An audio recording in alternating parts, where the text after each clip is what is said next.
Welcome to the Registry Hall, a werewolf-fated mate romance, where fate is messy, the sparks are wild, and the full moon brings more than fur and fangs.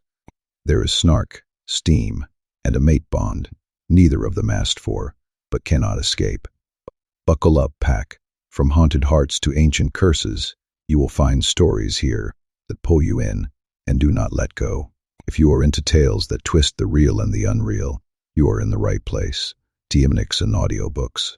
To my subscribers and listeners, your ears give these stories their second life. Hit that subscribe button and let us dive in. The Registry Hall did not merely smell of old paper and candle smoke. It smelled of the heavy, suffocating weight of history. It was a scent of calcified expectations, the dry, sterile dust of 1,000 lifetimes trapped in the microscopic crevices of the gray river stone.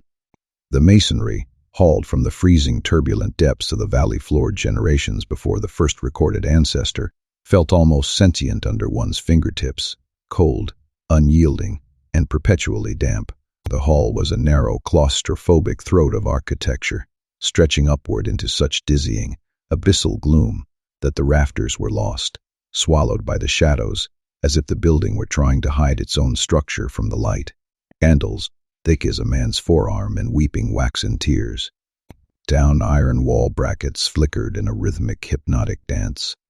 They cast wavering, elongated silhouettes across the faces of the gathered pack, turning every spectator into a flickering specter. There was no escaping the heat of them, nor the collective, anxious respiration of the crowd. A naming was never a private thing.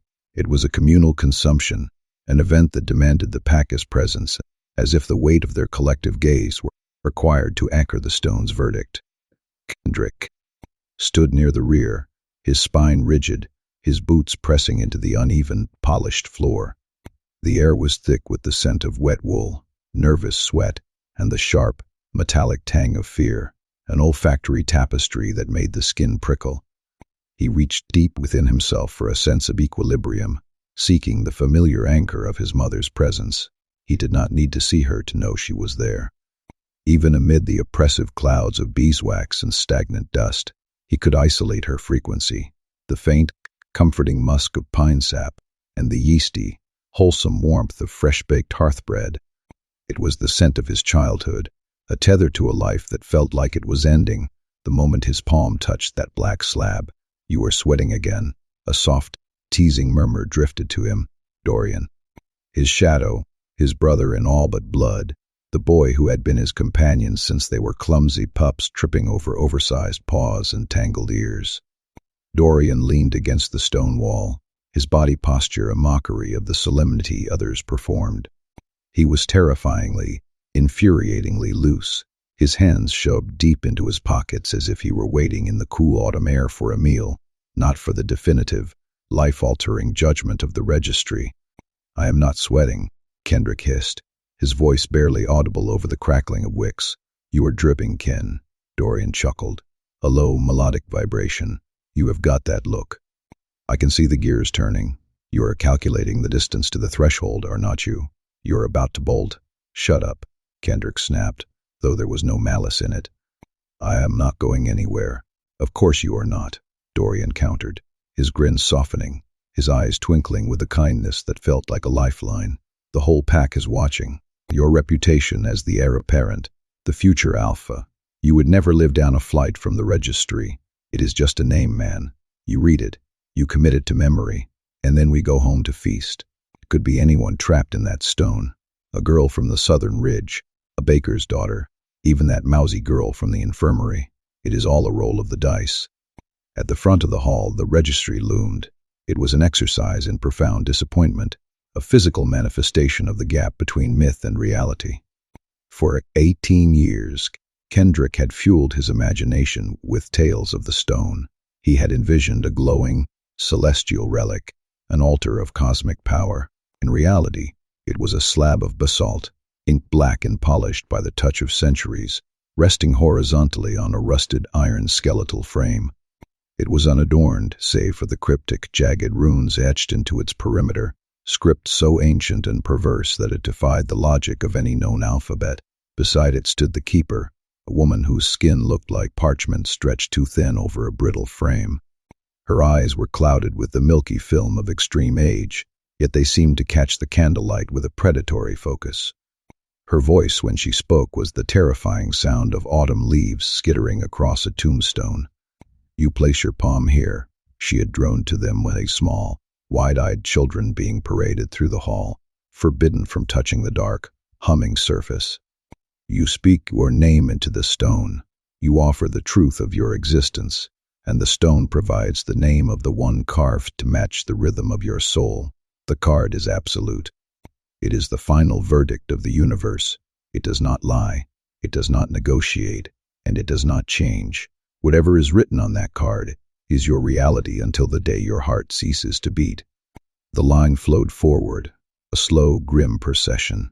Iris, a girl Kendrick had grown up alongside, whose hair always smelled of wild clover, and whose laugh was a bright, silver bell, stepped up. Her hands trembled with such violent intensity that the keeper had to reach out, her gnarled, liver-spotted fingers steadying the girl's wrists. Iris murmured her name, a fractured, terrified sound. The stone reacted instantly. The black surface shimmered, turning fluid as if the basalt had transformed into a pool of dark, swirling mercury.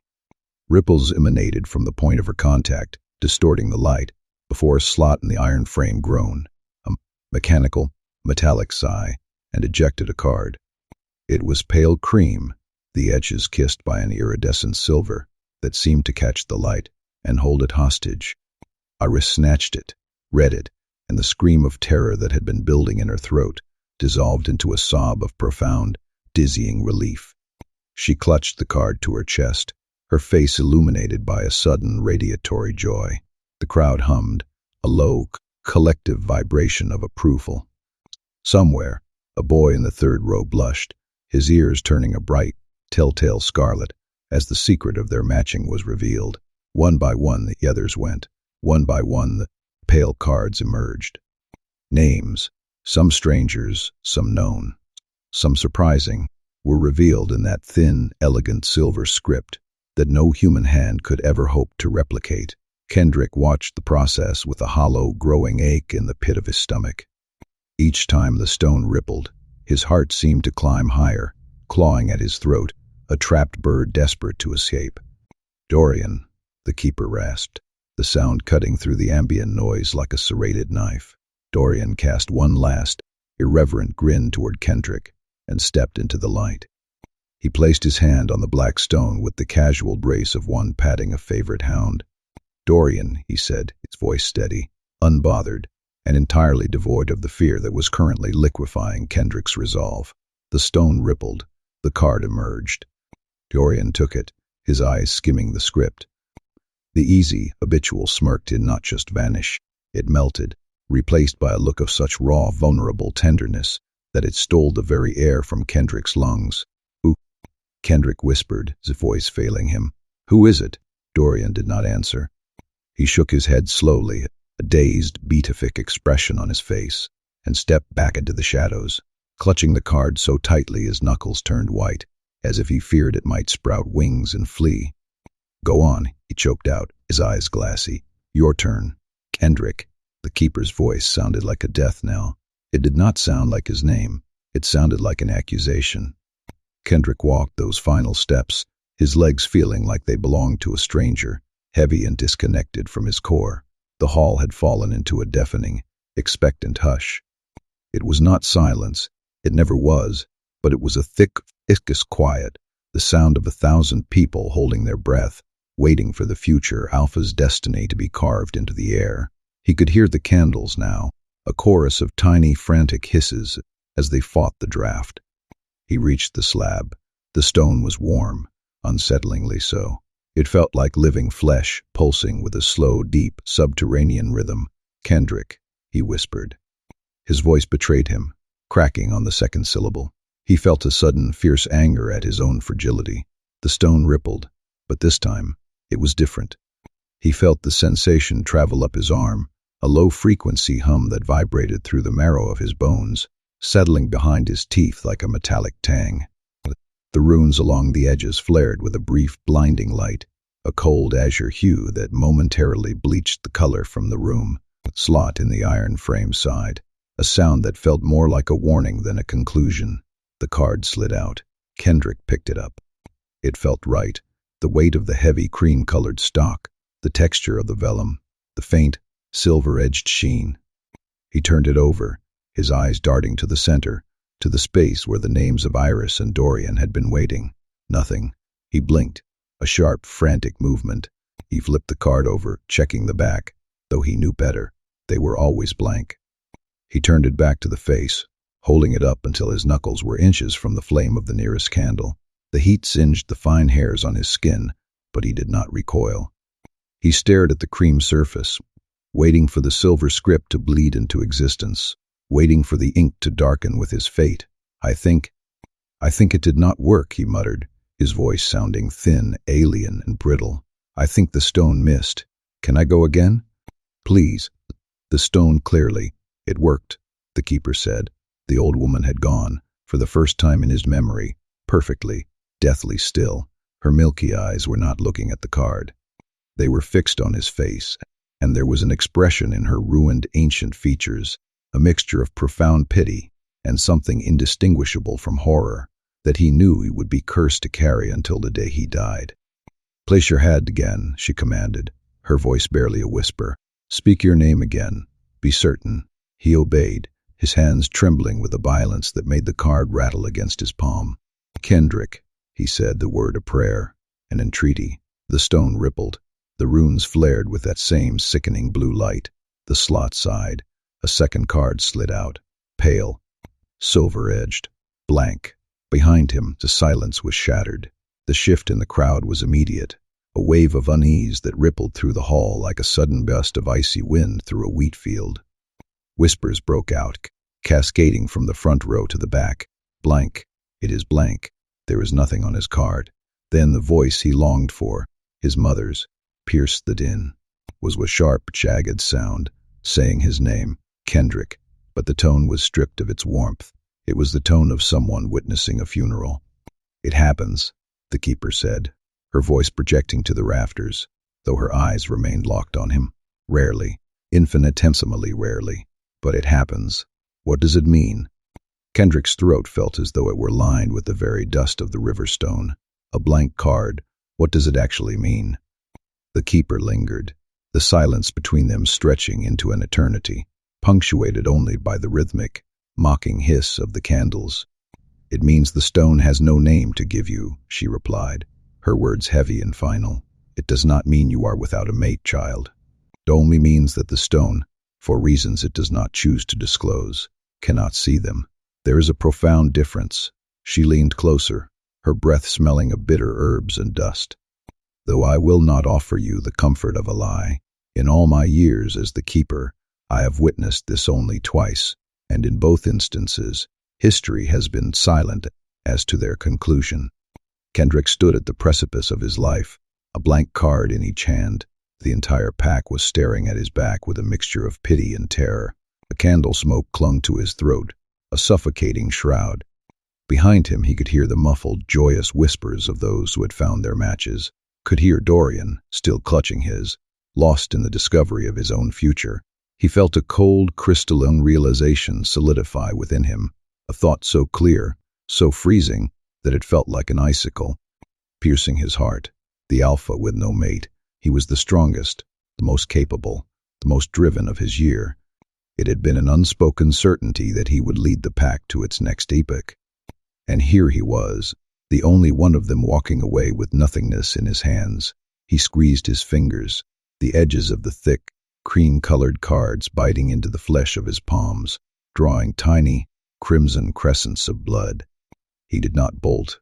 Dorian had been right. The pack watched, and he would never have survived the shame of a retreat.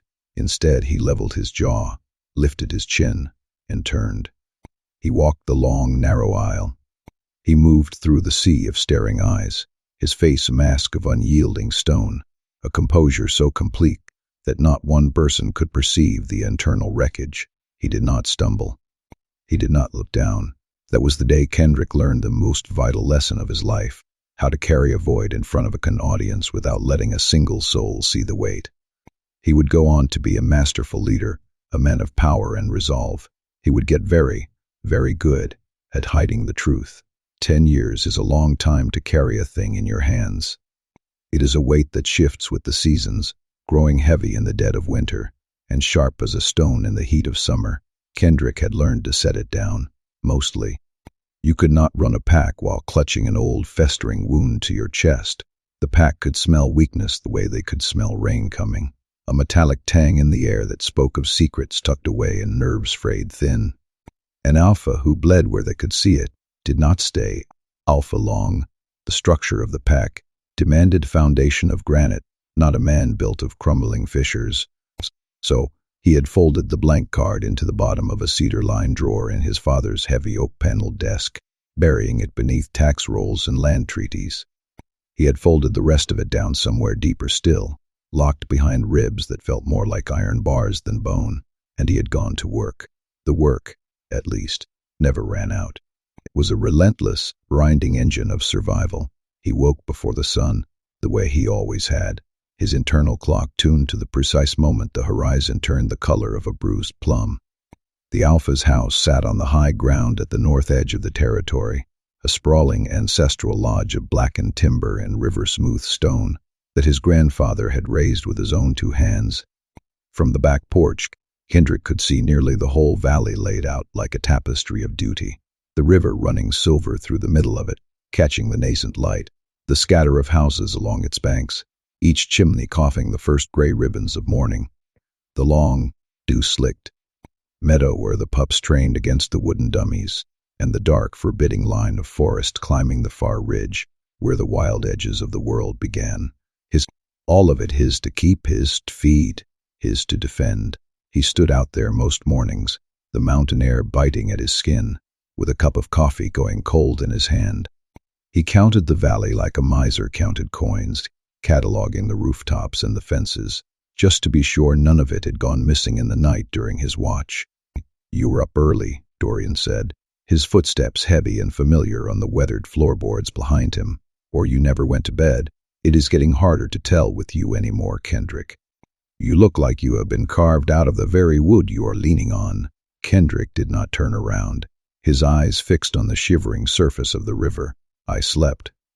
"You say that like a man who does not know what the word means," Dorian countered, his voice carrying the rough, melodic lilt of a long-standing friendship. He stepped out onto the porch, the screen door clicking shut with a dry, metallic rattle. He leaned on the rail beside him, holding his own steaming mug, the scent of chicory and burnt beans cutting through the crisp morning air. 10 years had filled Dorian out. He was not the loose, easy boy from the registry line anymore, all elbows and nervous charisma. He was broad through the shoulders now, a man who had grown into his own strength, and there was a dusting of prematurely silver hair at his temples that mirrored the winter frosts of the high country. But the grin was the same, that crooked, disarming thing, and the kindness under it remained unshaken, a steady anchor in a tide of politics. Kendrick had never once in 10 years regretted naming him Beta.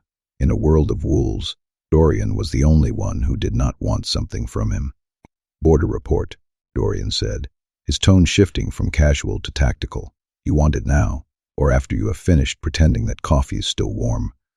Because I can hear it sloshing in the cup, and it sounds like mud." "Now," Kendrick said, finally turning his head. His eyes were the color of slate, unreadable and deep. "Quiet night, mostly," Dorian said, blowing on his drink. "Mara ran the east line along the perimeter. She said the Hollow Creek scent markers are fresh again. They are pushing the line maybe 20 feet onto our side, testing the water, the way they do every year when the sap starts rising, and the blood gets hot. It is just posturing, really. They are hungry, and they are bored." Dorian shrugged, his movements fluid and relaxed. "Nothing worth shedding blood over. I will ride out to the market by midday and have a word with their Beta, smooth it over with some talk of trade routes. Keep the peace." "Do that," Kendrick said, feeling the familiar grinding weight of responsibility settle into his shoulders. He turned the ceramic cup in his hands, tracing the hairline cracks in the glaze. "And take Mara with you. Let them see we noticed. A word's always friendlier when it is backed by a witness who knows how to hold a spear." Dorian huffed a laugh, a sharp, genuine sound that echoed against the silent lodge. See, that is the thing about you, Kendrick. Anybody else would either ignore the provocation until it boiled into a skirmish, or they would start a war over every stray scent. You find the third door every time. You find the exit that nobody else even sees on the map. There is always a third door, Kendrick murmured, looking back to the valley. There is not, actually. That is the part you do not get, Dorian said, his expression sobering as he sipped his coffee. You think everyone can calculate the trajectory of a conflict like you do, but they cannot. Most people only see the two options, kill or be killed, bow or be broken. It is why they follow you, you know. Not because you are the strongest, though you are. Do not let it go to your head. You would become insufferable, but because you think your way around a fight, before you allow yourself to think your way into one. They trust that.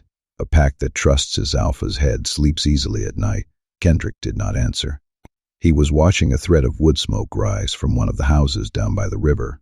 Someone's kitchen fire. Someone's ordinary, blissful morning of scrambled eggs and hearth warmth. He knew what the pack called him. He would known for years. To his face, he was Alpha, always, a title spoken with the full, guttural weight it deserved. He would built that title, earned it through long nights of patrolling and years of diplomatic maneuvering, every ounce of his authority carved out of the mountain. But he had ears, and he had a beta who loved him too much to lie, even when the truth tasted like ash. He knew that in the quieter corners of the territory, at the crowded markets and around the late-night fires when the moon was high and the wine flowed, they still said the other thing, the Alpha with no mate. It was not said cruelly anymore. The razor-sharp edge of malice had mostly burned off in the first few years, when he was young, untested, and the older wolves had wondered out loud whether a man the stone could not match was truly fit to lead. He would answer those questions the only way they could be answered, by leading, and leading well, season after season, until the doubt wore itself smooth like a river stone. Now, when they whispered it, it was something gentler, and in its own way, infinitely worse. Pity. He was the valley's strongest wolf, its fairest hand, the man who had doubled their harvests and ended the bitter, generational border feuds his father could not contain. And yet not one of them could look at him at a meeting feast without a flicker of poor Kendrick crossing their faces before they remembered to mask it with a respectful, downcast gaze. He would have taken the cruelty back in a heartbeat.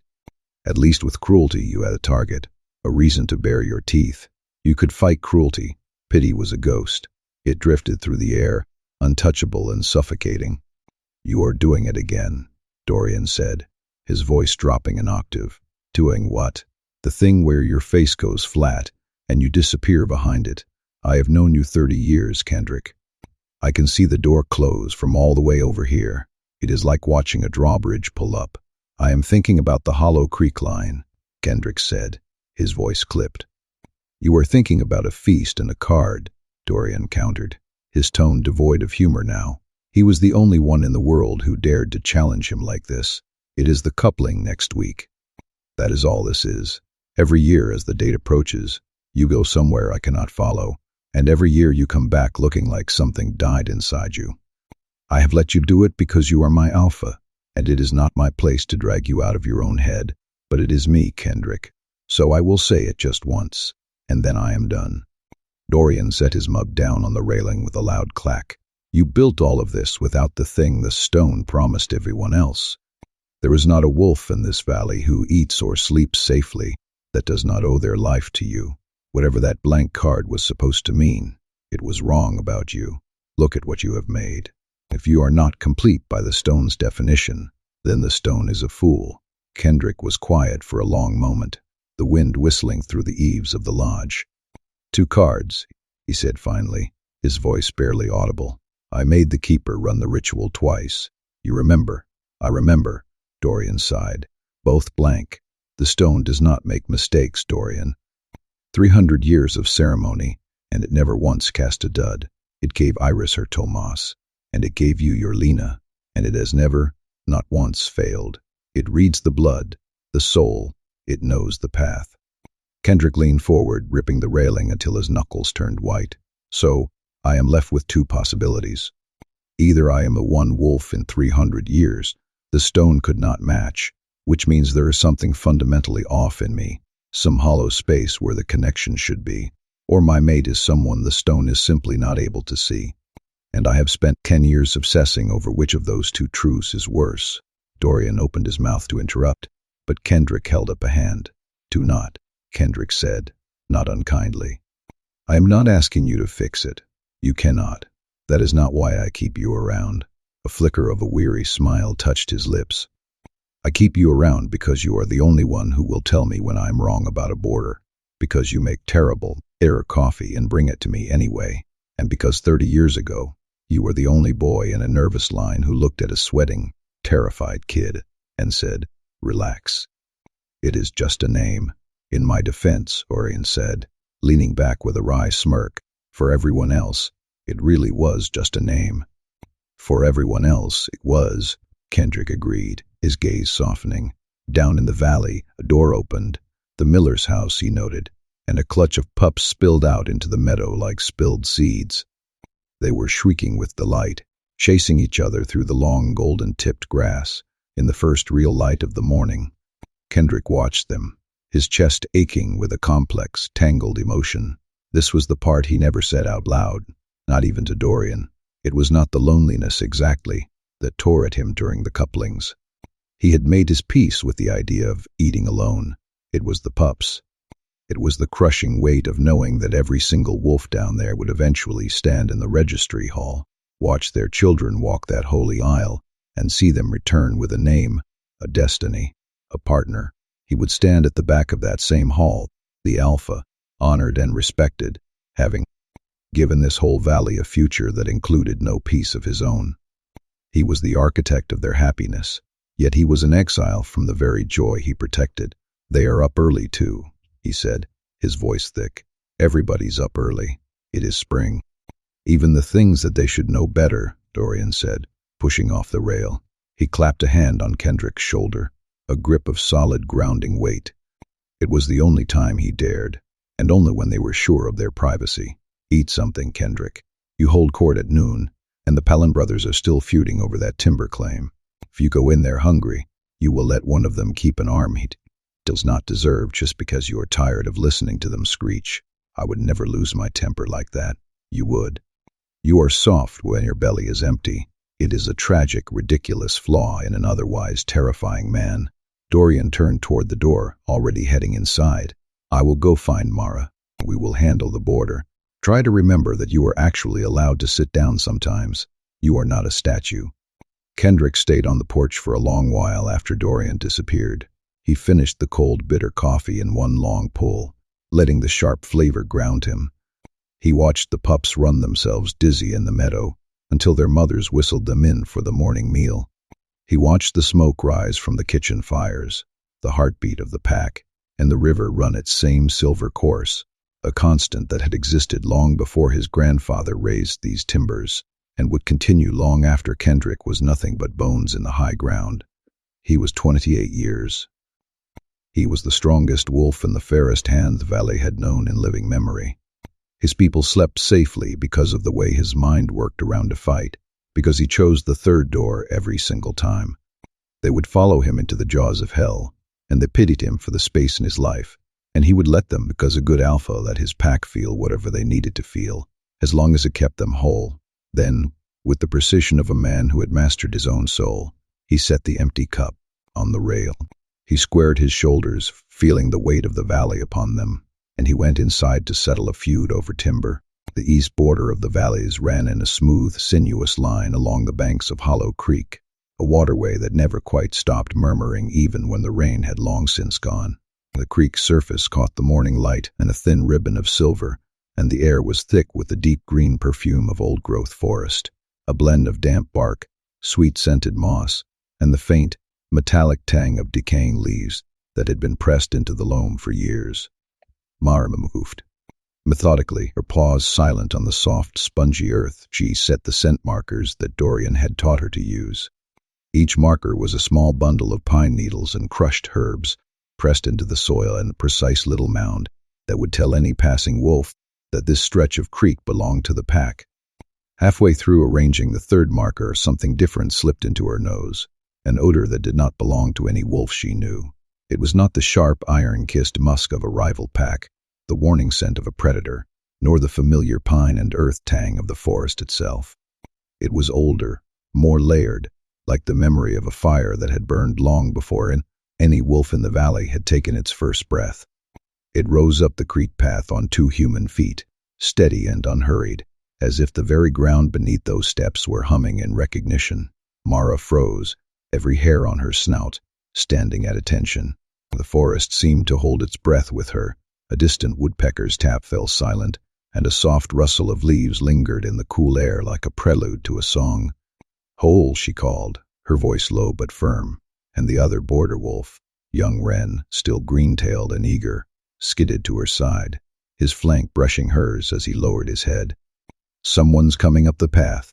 The silhouette that emerged from the bend was unlike any traveler Mara had ever seen. The woman moved with a measured grace, each step placed deliberately on the spongy earth, her boots barely disturbing the fallen leaves. She stopped a respectful distance from the freshly laid markers, and for a heartbeat, both wolves forgot the urge to speak, their throats tightening with instinctual awe. She was tall, the cedar brown of a sunrise, with caramel hair that fell in soft waves past her shoulders, catching the dappled light and turning it to molten amber. Her eyes were a warm gold, like honey poured into a sunlit jar, and they seemed to hold the very glow of the hearths that dot the valley's villages. A traveler's cloak draped over her shoulders, its edges softened by countless miles, whispered against the underbrush with each breath of wind, but it was not her face or her clothing that held Mara and Wren transfixed. It was what rose from the woman's crown, an impossible, beautiful pair of antlers that seemed to have been wrought from the heart of an ancient oak, polished to a pale ivory sheen. They unfurled from her hair in sweeping arches, each tine branching with a delicate symmetry that caught the morning light and shattered it into 1,000 faint points. They were not the jagged, blood-stained weapons of a beast, nor the clumsy prosthetics of a fool's costume. They were regal, as if they had grown there as naturally as a crown upon a king's brow. The woman held her hands open at her sides, palms turned outward, showing she bore no weapon. The antlers caught the light one more time as she inclined her head slightly, and a quiet smile, soft as moss underfoot, brushed her lips. "Good morning," she said, her voice a husky, low hum that seemed to echo against the trees themselves. It was not weak, it carried a weight that made the wind still long enough to hear every syllable. Mara felt an instinctive urge to lean forward, to listen more closely, as though the woman's words were a scent on the breeze that she needed to inhale fully. "I'm sorry to come to your border unannounced," the woman continued, her honey-colored eyes flicking over the markers with a respectful glance. "I know how that looks." She bowed her head a fraction, and the antlers caught the sun's gold once again, flaring like tiny lanterns. "I have been traveling a long way, and I did not want to cross your markers without asking. May I speak with the one who keeps this land?"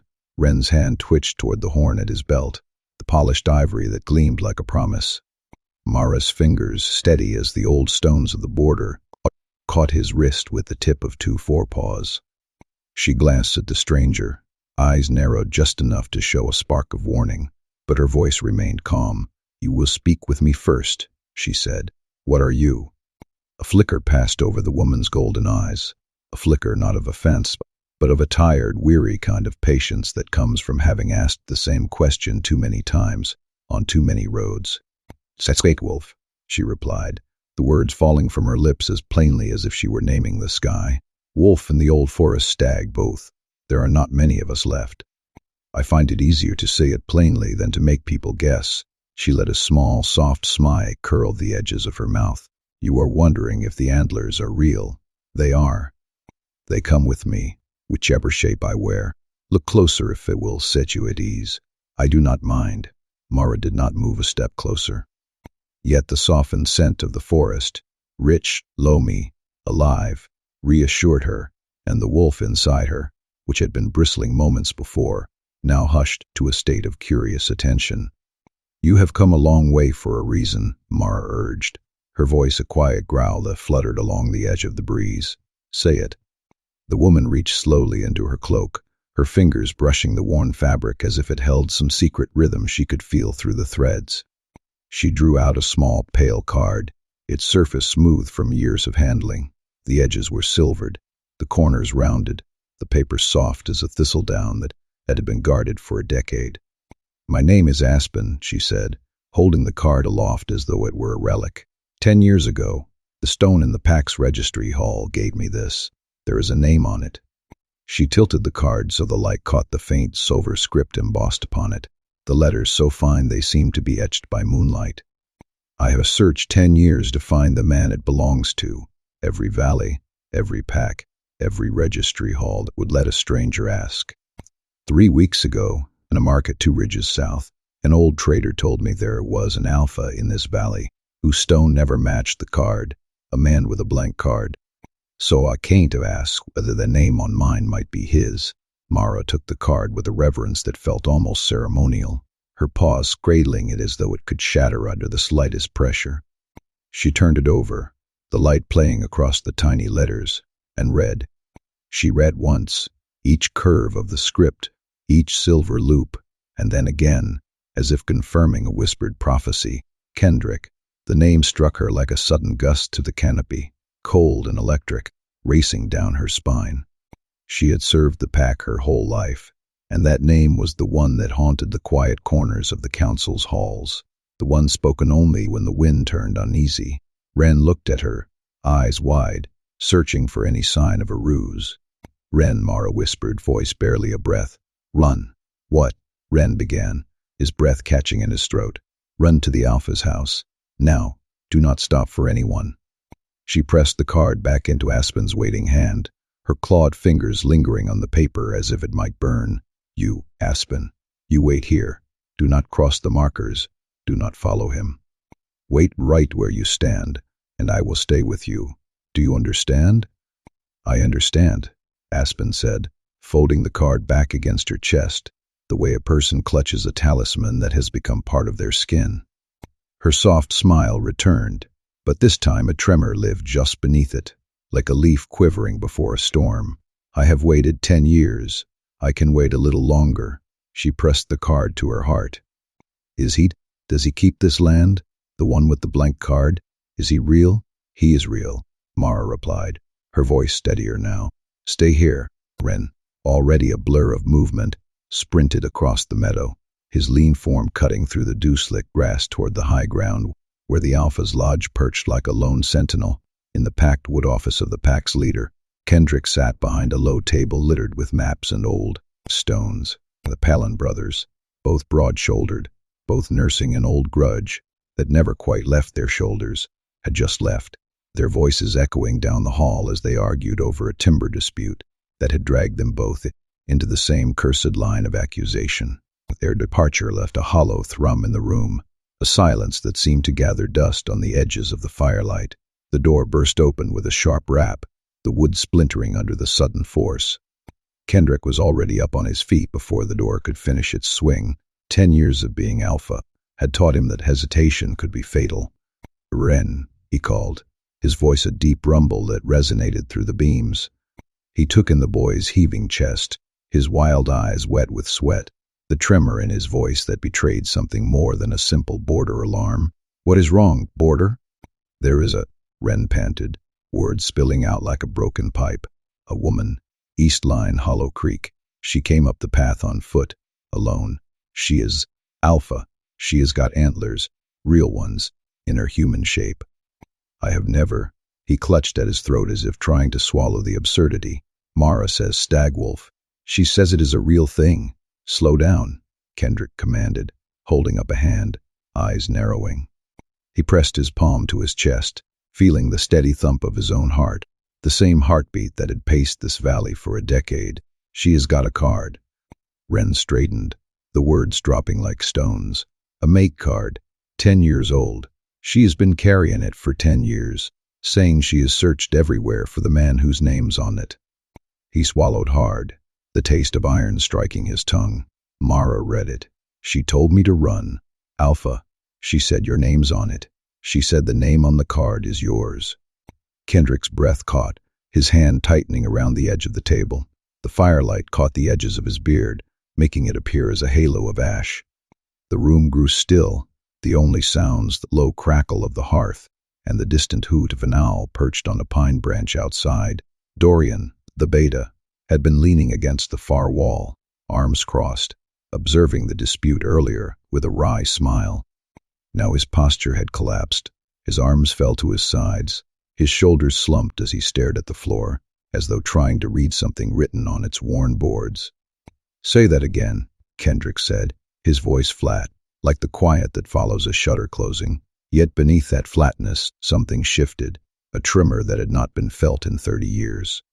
He felt the old, dormant part of him rise, flicker of the curiosity that had once driven him to roam beyond the valley as rim. "Her name is Aspen," Wren repeated, voice shaking slightly. "She is at the east border. She has a registry card with your name on it, and she has been looking for you for 10 years. She is waiting at Hollow Creek to see if you are the one." Kendrick glanced at Dorian.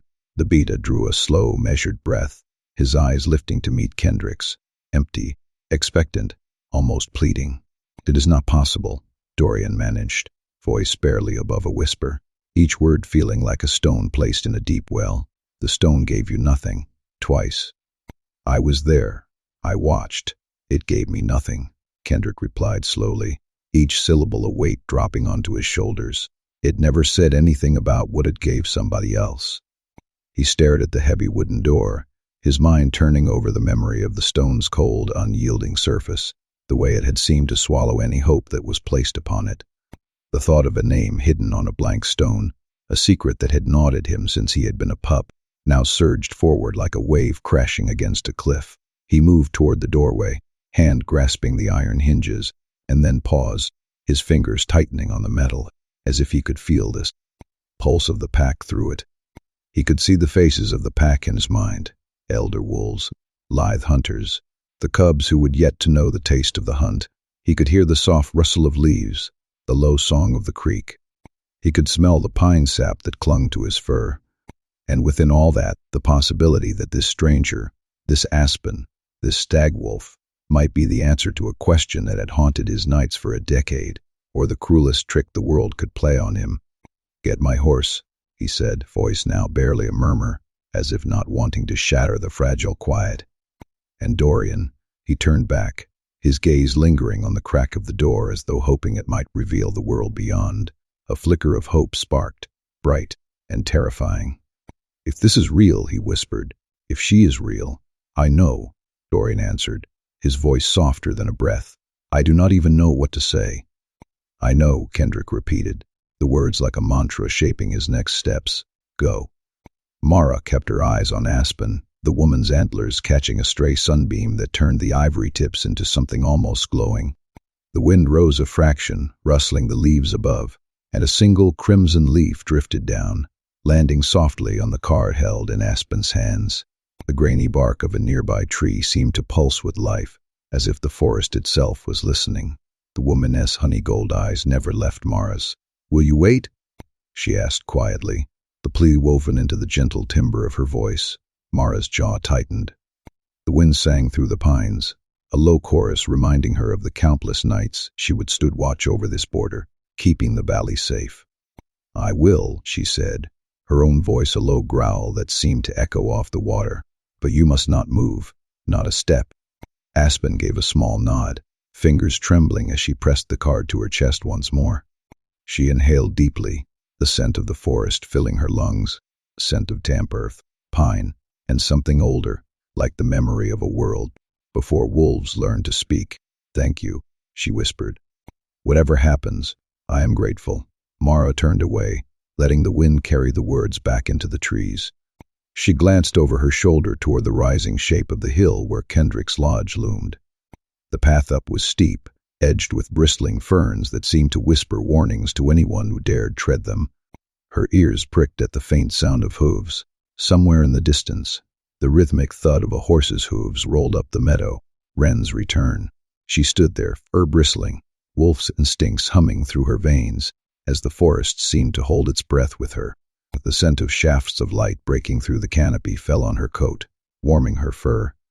Beneath that, a deeper, older scent rose, a scent of ancient stone embedded in the heart of the valley. As if the land itself was listening, the world seemed to pause. The creek gurgled softly, the leaves rustled in response to an unseen breeze, and the ants shivered under a leaf. In that suspended moment, Mara felt the weight of the ancient pact that bound her.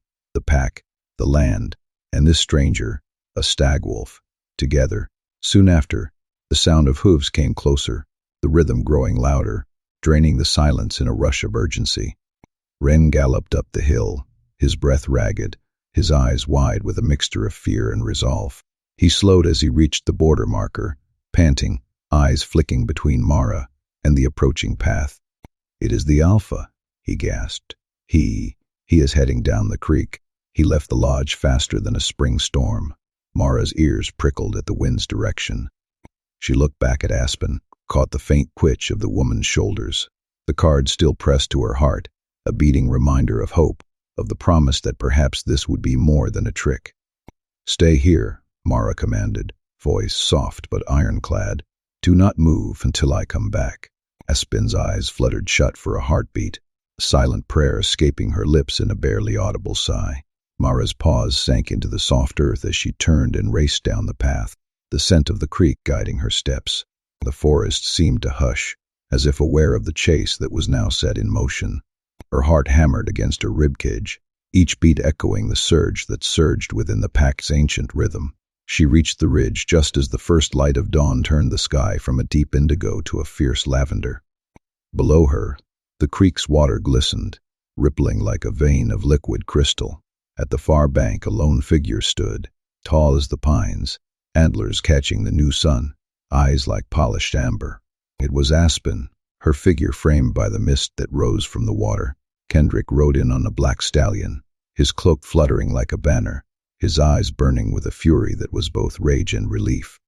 He dismounted, his boots striking the damp earth, and approached Aspen with care, as though he feared the wind itself might betray his step. "Aspen," he said, voice rough as bark, but softened by a reverence that suggested a deeper respect than a leader might normally show a stranger. "Your name calls me Stag Wolf," she finished for him, a faint smile returning. "And yours is on the card we both hold. For 10 years I have searched for the one it belongs to." 10. I thought I would never find him." Kendrick's eyes flicked to the card in her hand.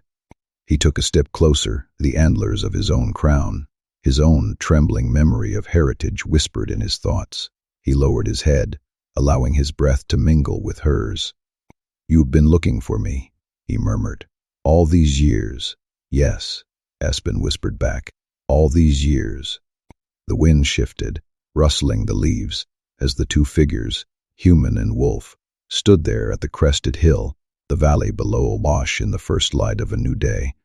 Around them, the forest seemed to inhale, its scent deepening, the smell of pine and earth swirling in a dance as old as the world itself. Mara, now at the edge of the clearing, watched the exchange with a wolfish, wary patience. Ren, his breath steadier now, lowered his head in respect. The pack's leader, Kendrick, lifted his hand, the cardinal badge of his alpha status flashing in the light. "It appears the path we thought was lost," Kendrick said slowly, eyes never leaving Aspen's, "has finally been found." Aspen nodded, feeling the weight of the card again, its rough edges softened by a decade of longing. She pressed it to her chest, the silver letters catching the sun, no longer as a name on paper, but as a bridge between two worlds, between a woman with antlers and a wolf who had long forgotten the taste of the fresh hunt. Mara's ears twitched. The forest returned to its rhythm. The creek sang its inevitable song, and the wind carried away the last of the doubts.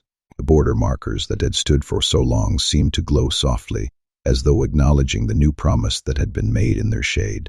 The valley, ancient and steadfast, settled into a quiet understanding. The stag wolf had arrived at its border, and the pack's alpha had finally found the name his heart had been hearing in echoes for years. And as the sun climbed higher, casting golden shafts between the trunks, the two stood there, Aspen and Kendrick, joined not only by a card, but by a fate that had woven together the scent of pine, the taste of rain, and the ancient antlers that rose from a woman's crown. Their eyes met, and in that single instant, The valley seemed to hold its breath, waiting for the story that would now unfold. Kendrick rode down toward the east border, the rhythm of his horse's gait, a jarring counterpoint to the chaotic, uneven thudding of his heart. His face was a mask of chiseled basalt, hard, unyielding, and utterly unreadable. But beneath the surface, his nerves were fraying. He hated the performative coldness of his own expression, just as he loathed the way his pulse galloped like a war drum, betraying a frantic primal excitement he had no business feeling. The landscape of Hollow Creek was painted in sharp, early autumn hues, bruised purples in the shadows of the pines and brilliant, dying golds in the meadow grass. By the time he reached the perimeter, the pack's grapevine had already done its work. Word traveled through the valley at the invisible speed of a mountain gale. He could feel them, the collective weight of 100 gazes. He saw the flicker of movement in darkened doorways, and the way wolves drifted toward the meadow's edge with a studied, agonizing casualness. They were hungry for a scene, desperate for a story to break the monotony of their existence, yet they hovered at the periphery, terrified of being spotted and reprimanded by their alpha. Kendrick ignored the peripheral ghosts. He kept his spine as straight as a sharpened spear, his jaw locked until his teeth ached, and rode with the detached, singular purpose of a man checking a perimeter fence, as if his world had not shifted on its axis an hour ago. Then he rounded the final bend in the creek path, and his facade nearly splintered. Wren had been telling the truth. The antlers were not a trick of the light or a fever dream. They rose from her head, sweeping upward from a crown of caramel-colored hair in a delicate, majestic curve of pale, polished bone. They were elegant, almost architectural, branching out against the lush, dark emerald of the forest, like a sculpture born of the earth itself. The sunlight caught the ivory tines, turning them into glowing beacons that made Kendrick's breath hitch in his throat, a sharp, ragged sound he was not meant to make. She stood at the exact marker, the invisible boundary line Mara had cautioned her about, not a single inch of leather boot over the threshold. Her hands were folded over her chest, clutching something fragile against the fabric of her tunic. When she lifted her head, her honey-gold eyes locked onto his, and in that instant, everything Kendrick had built in 28 years of life, his stoicism, his skepticism, his defensive walls, crumbled. The wolf in him did not just recognize her. It bowed to her. It was not a matter of familiarity. He had never seen this woman, never heard her name, and yet a great, low, magnetic pull tugged at his sternum. It felt as if a heavy iron chain, buried deep in his ribs for decades, had suddenly hauled taut, anchoring him to her. His body betrayed him, leaning toward her before his brain could issue a command of restraint. For 10 long years he had lived with the agonizing certainty that he was the exception, the one wolf the world had neglected to pair, the one left without a soul thread. To find it now, snapping tight with a painful, resonant vibration, was almost unbearable. He felt the overwhelming urge to drop to his knees, not in submission, but in sheer, trembling relief. He did not kneel. Gritting his teeth against the pull, he dismounted with agonizing slowness, his movements stiff and deliberate. He forced himself to walk, each step a battle against his own biology. "You are the one," Aspen said. Her voice was not the high, frantic pitch of a stranger. It was low, resonant, and unhurried. It bypassed his ears and settled into his marrow. "The one with the blank card. I am Kendrick," he said, his own voice sounding gravelly, stripped of the polish he usually wore in public. "I keep this land. I know," she murmured. Her honey-gold eyes scanned his face, tracing the lines of his exhaustion and the hard, defensive planes of his features. He saw a flicker of something, an ache, a tremor, pass through her, which she quickly anchored with a steadiness that humbled him.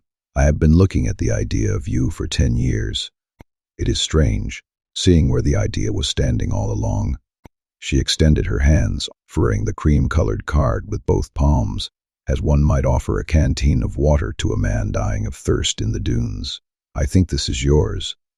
"I think it has been yours the whole time." Kendrick stared at the card. He did not reach for it. Every fiber of his being, every spectator in the woods, every drop of blood in his veins, wanted him to take it. That was exactly why he did not. Kendrick had spent a decade hardened by the cold reality that the things one desires most are often the most lethal, a blade wrapped in a silk ribbon. As a stranger with a 10-year-old card and a name nobody else could decipher was either a celestial truth or a cataclysmic lie. "There is a hall," he said, his voice quiet but carrying over the stillness of the creek, "and a woman inside who has maintained our registry for 40 winters. Ink can be mimicked. M's can be traced by a clever hand." He held her gaze, refusing to let his expression soften, despite the screaming need of his wolf to touch her. "If your card is genuine, she will recognize the mark. If it holds water, I will believe it then, and that one heartbeat before. Will you come?" For a singular, agonizing second, he feared he had wounded her. Then the corner of her mouth quirked, a gesture that was soft, weary, and strangely, profoundly grateful. "You doubt it," Aspen said, a trace of admiration in her tone. "Good. A man who would blindly accept a stranger's card at his border without a trial is not a man worth searching 10 years for." She tucked the card back against her chest, right over her heart. "Take me to your hall, Alpha. Test it with your fire and your ink. I have nothing to hide, and I have walked too far to turn back now." The Registry Hall smelled precisely as it had on the day it had ruined his life. A thick, suffocating blend of brittle, crumbling parchment, cold candle wax, and the damp, metallic scent of 300 years of history soaked into gray river stone. Kendrick walked down the long, shadowed aisle. Had not traversed since his 18th birthday. Behind them the pack surged silently, a living tide of fur and breath, the hushed, palpitating suspense of 100 wolves leaning forward in a single, collective movement. Dorian, his lieutenant, stalked at his shoulder, his hand hovering near his blade, watchful and wary. Aspen walked beside him. Her antlers brushed against the low-hanging rafters, casting long, erratic shadows that danced like insects in the candlelight. She drew every eye in the room, meeting the aggressive, curious stares of the wolves without flinching, her presence grounding the tension in the room. At the end of the aisle sat the registry, a slab of black, ancient stone that stood as the final judge of their lineage. The keeper was already positioned before it.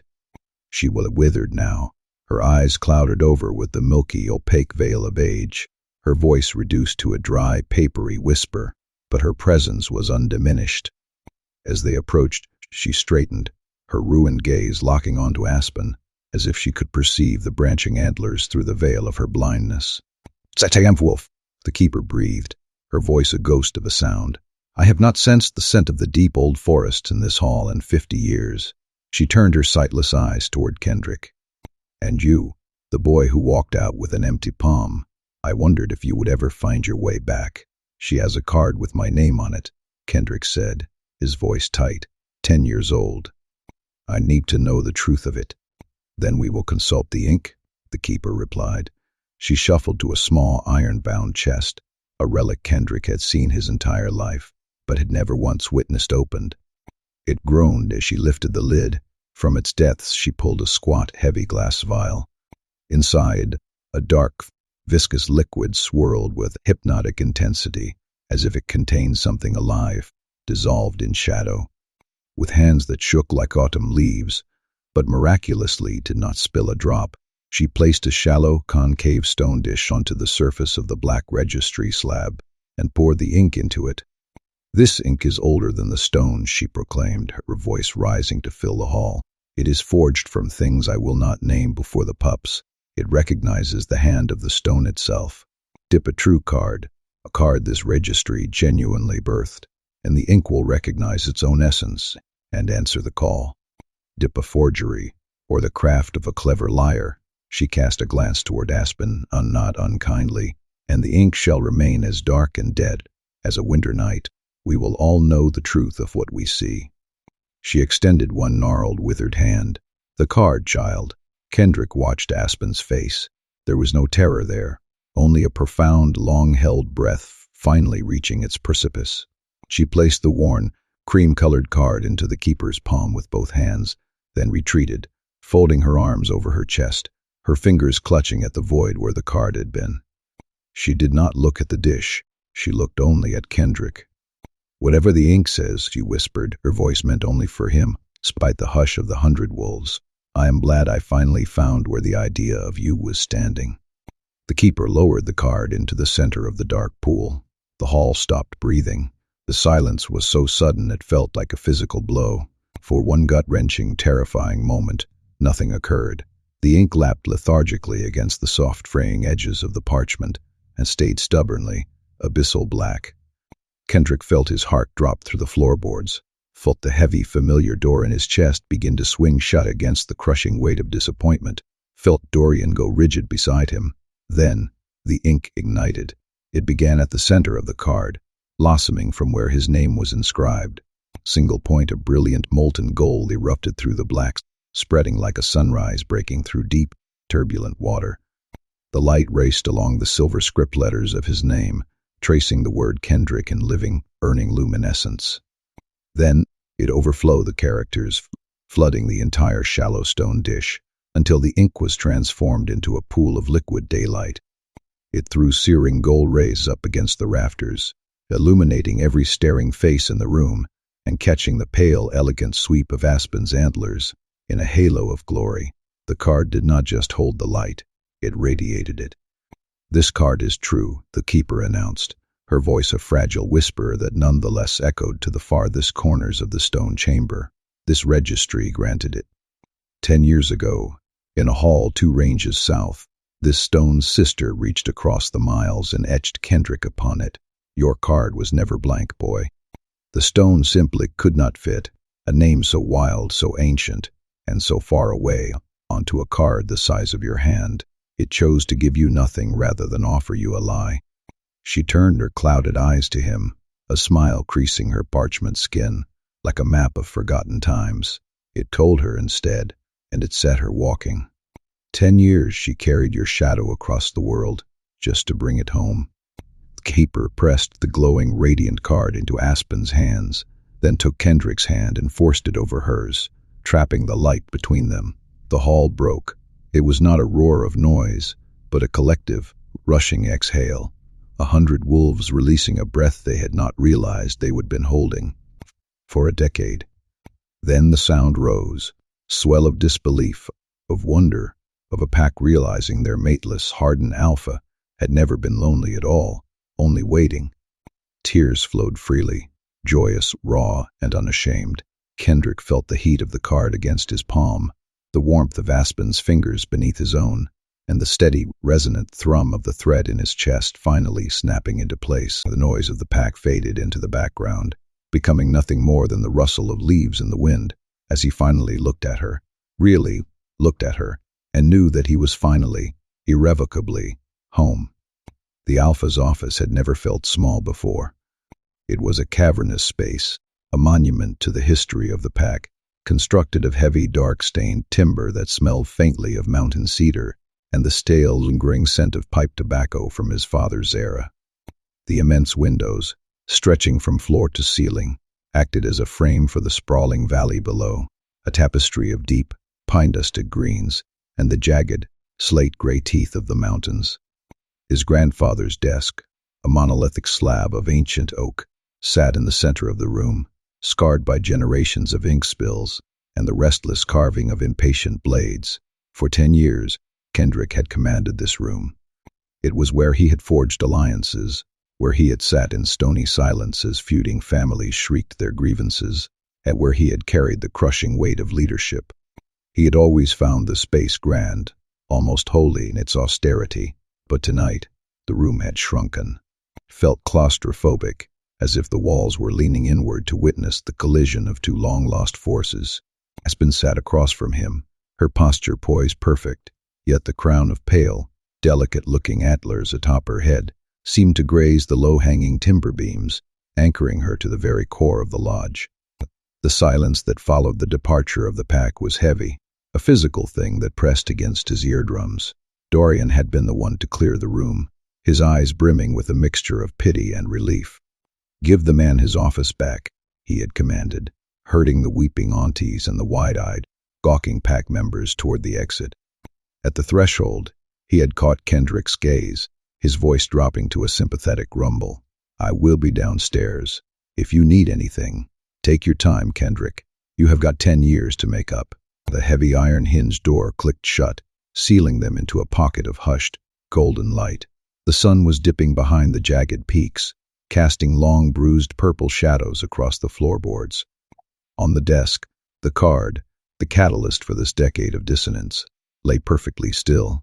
It was blank, ordinary, devoid of the soft, ethereal glow that had pulsed from it just hours ago. And yet, it was the most gravity-laden object in the world. Neither spoke. Kendrick watched the dust motes dance in a shaft of fading light, his heart hammering a rhythm that felt too fast for the quietude. "I do not know how to do this," Kendrick finally admitted. The confession pulled at his throat, sharp and unfamiliar. He had spent his life being the iron pillar, the alpha, who possessed all the answers. Admitting to a lack of knowledge felt like a fracture in his armor. "I have imagined a great many versions of this moment. I played them out in the dark, in the quiet of this room. But I never once got as far as the conversation. I never imagined you actually sitting here." Aspen offered a small, unhurried smile. It was a gentle landscape of an expression, soft around the edges. She leaned back, the antlers catching the dying light, and casting an intricate, branching shadow against the wall behind her. "Neither did I. I spent 10 years looking for the door, my knuckles raw from knocking, yet I never thought about what I would say once the wood finally gave way." She rested her hands in her lap, fingers interlaced, her movements fluid and rhythmic, like the flow of a forest stream. "Maybe we just stop trying to bridge the decade all at once. Let us start with the things people would normally already know. Pretend we are not strangers. We're forced together by the stone. Pretend we just met in the woods, and we are curious about the other." Kendrick exhaled, his shoulders dropping an inch. "All right, I am curious. Stagwolf." Wren spoke the name as if it were a fairy tale he did not quite believe in, and Mara sounded as if she were reciting a prayer. And the keeper, she looked at me with such profound awe. She said she had not smelled the old forest in 50 years. He gestured toward the pale, regal antlers crowning her head. "Tell me what you are." "I'd rather hear it from your lips than guess at the myths." Aspen was silent for a long moment. She did not fidget. She simply inhaled, the scent of crushed needles and rain-soaked earth seeming to intensify in the room. "We are old," she said, her voice dropping into a rhythmic, melodic cadence. "Older than your wolves, the way the ancient forest is older than the things that scramble through its underbrush.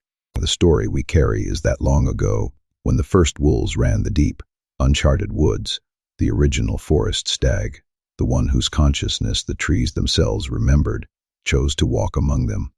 Wolf and stag with predator and the noble thing that the predator learned to respect, bound into a singular, sacred bloodline."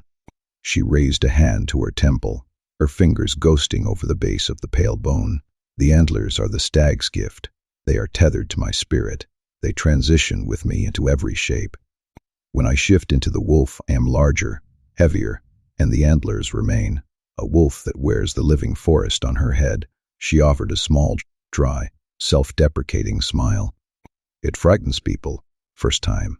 They do not know whether to bow or run. I have learned to offer warnings." Kendrick did not look away. "It does not frighten me," he said, his voice dropping into that deep, gravelly register that only came to the surface when he was truly honest. "It is the truth, Aspen. The wolf in me did not bristle. He did not growl or arch his back. The moment you stepped into this room, he simply sat up. He recognized you. He knew you." Aspen stared at him, her honey-colored eyes searching his face, looking for deception, finding only a raw, terrifying openness. "No," she whispered, her voice barely audible. "It does not. I notice you did not look at me like a stranger." "What else?" he asked, leaning forward, the wood of the chair groaning under his weight. "Beyond the crown, what does the stag give you?" "Two things predominantly." She turned her right hand over, palm upward. Kendrick watched, transfixed, as a faint, verdant shimmer rippled through the air above her skin. It was not the harsh glare of magic, but something subtle, the smell of blooming wildflower in midwinter, the scent of damp moss, the encroaching sensation of life surging in a dark place. "My people call it nature magic, though that word is too sterile. It is more of an invitation. The green things answer me." I can coax life back into a withered sapling, pull moss from a bare stone, or ask the forest to weave a path through a briar patch that no one else can traverse. The shimmer subsided, leaving the room feeling colder than before. It is not a power for combat. It is a power for tending. That is the stag's nature. It does not hunt, it keeps. It protects the sanctuary. And the second thing, healing, she said, her tone absolute. That is the one that matters. A stag wolf can lay hands on a wound and knit the flesh together. I can draw the black fever out of a child's blood, or pull the poison from a hunter's limb. I can set a snapped bone to heal in hours, instead of weeks. Her eyes veered toward the window, her mind clearly drifting back to the long, dusty road as of her 10-year pilgrimage. It is the primary reason there are still any of us left. We are rare, scattered across the deep, old forests of the world, but a pack that has one of us. They do not bury their pups during the winter sickness. They do not watch their hunters wither from a minor injury on septic. We are valued, kept close. In the old days, a stag wolf sat at the right hand of every alpha worth the name. A crown is not just for show, Kendrick. It is a promise. It tells the pack, this one will tend you. This one will keep you whole. Kendrick sat in the silence, processing the weight of her words. A leader, a keeper of strength. He pictured her walking thousands of miles, carrying nothing but a name and a burden of healing, moving through a world that did not know her worth. Then why, he asked, his voice low, would a respected leader of your people, someone every pack would fight to keep, spend 10 years wandering the world, exposed to the elements, looking for a stranger? You had a home, you had stature, you could have lived a life of comfort. The smile that touched her face was the saddest, most beautiful thing he had ever seen. Because the stone does not make mistakes, Kendrick, she said, her voice steady as a heartbeat. You know that. You have known it for 10 years. I see the phantom of it, the way you hold your shoulders. The stone whispered your name to me, and it set a hook in my chest. I could no more have stayed and ignored that pull than you could stop breathing because breathing became an inconvenience. She smoothed her skirts, her gaze dropping to her hands. Do you know what it is like? To carry the name of a man who does not even know you exist? Who feel that invisible cord pulling at your ribs, taut and aching, dragging you toward a horizon you cannot identify. My elders, my kin, they begged me to stop. They told me to find a partner, to take a rightful place, to let the ghost of the search fade into the past. I could not. I knew, with the certainty of my own pulse, that there was a man out there with my potential written on a card. I felt responsible for his silence. I would have walked until my bones turned to dust before I left him to that void. The room was so quiet that the ticking of the grandfather clock in the hallway sounded like stones dropping into a deep well. He knew, Kendrick said, his voice thick, ragged. Aspen looked up, startled. The man out there not knowing, he continued, refusing to look at her, choosing instead to focus on the cards on the desk. They felt like ancient, heavy shrapnel. He did not know about you. He did not know your name or your history, but he knew the lack of you. Every single day of his life, he felt the hollow space where you should have been. He reached out and turned the card a half-inch, the paper rasping against the oak. I was 18 when the stone gave me nothing. Twice. I forced the keeper to run the ritual twice. I could not wrap my mind around the emptiness. Everyone else walked out of that hall with a name, a destiny, a partner. I walked out with 2 blank cards and a pack of eyes watching me try to hide my shame. From that day, I was the alpha with no mate, the strongest wolf in the valley, one groomed to lead, yet I was, in my estimation, broken. A piece was missing from my soul. The one thing the stone grants every living wolf, and it had absolutely nothing for me. Kendrick, let me, he interrupted, though his tone was soft, pleading. I have never said any of this. Not even to Dorian, and Dorian has been my shadow for 30 years. If I do not say it now, I will never have the courage to speak it. I will carry it to my grave. He forced his head up, his eyes meeting hers, locking into that honey-colored gaze. It was not just the loneliness, Aspen. I could have borne being alone. I built an entire kingdom out of the art of bearing it. It was the incompleteness. the agonizing certainty that there was something fundamentally rotten in the architecture of my spirit. The stone never errs. If it had no name for me, the fault lay in me. I was the one wolf in 300 years, too flawed to be matched. I ran this valley until the fences were strong and the borders were secure. I doubled our lands. I ended my father's ancient bloody wars. And yet, every coupling, every naming ceremony, every time I watched a young boy walk out of that hall clutching a name, I felt it inside. They have the wholeness I will never possess. They are complete, and I am a work left unfinished. His jaw worked, the muscle ticking rhythmically. I had a drawer, a secret, deep compartment in this desk. I kept my blank cards there for 10 years. I never opened it, but I never threw them out. I could not bear to look at the blankness, but I could not bear to discard the only evidence of my failure.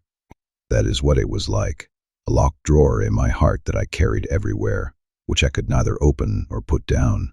Espen had gone perfectly still, her hands gripped tightly in her lap.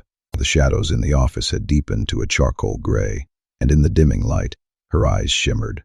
2 tears, perfect, crystalline, and unfallen, clung to her lashes, reflecting the dying sun.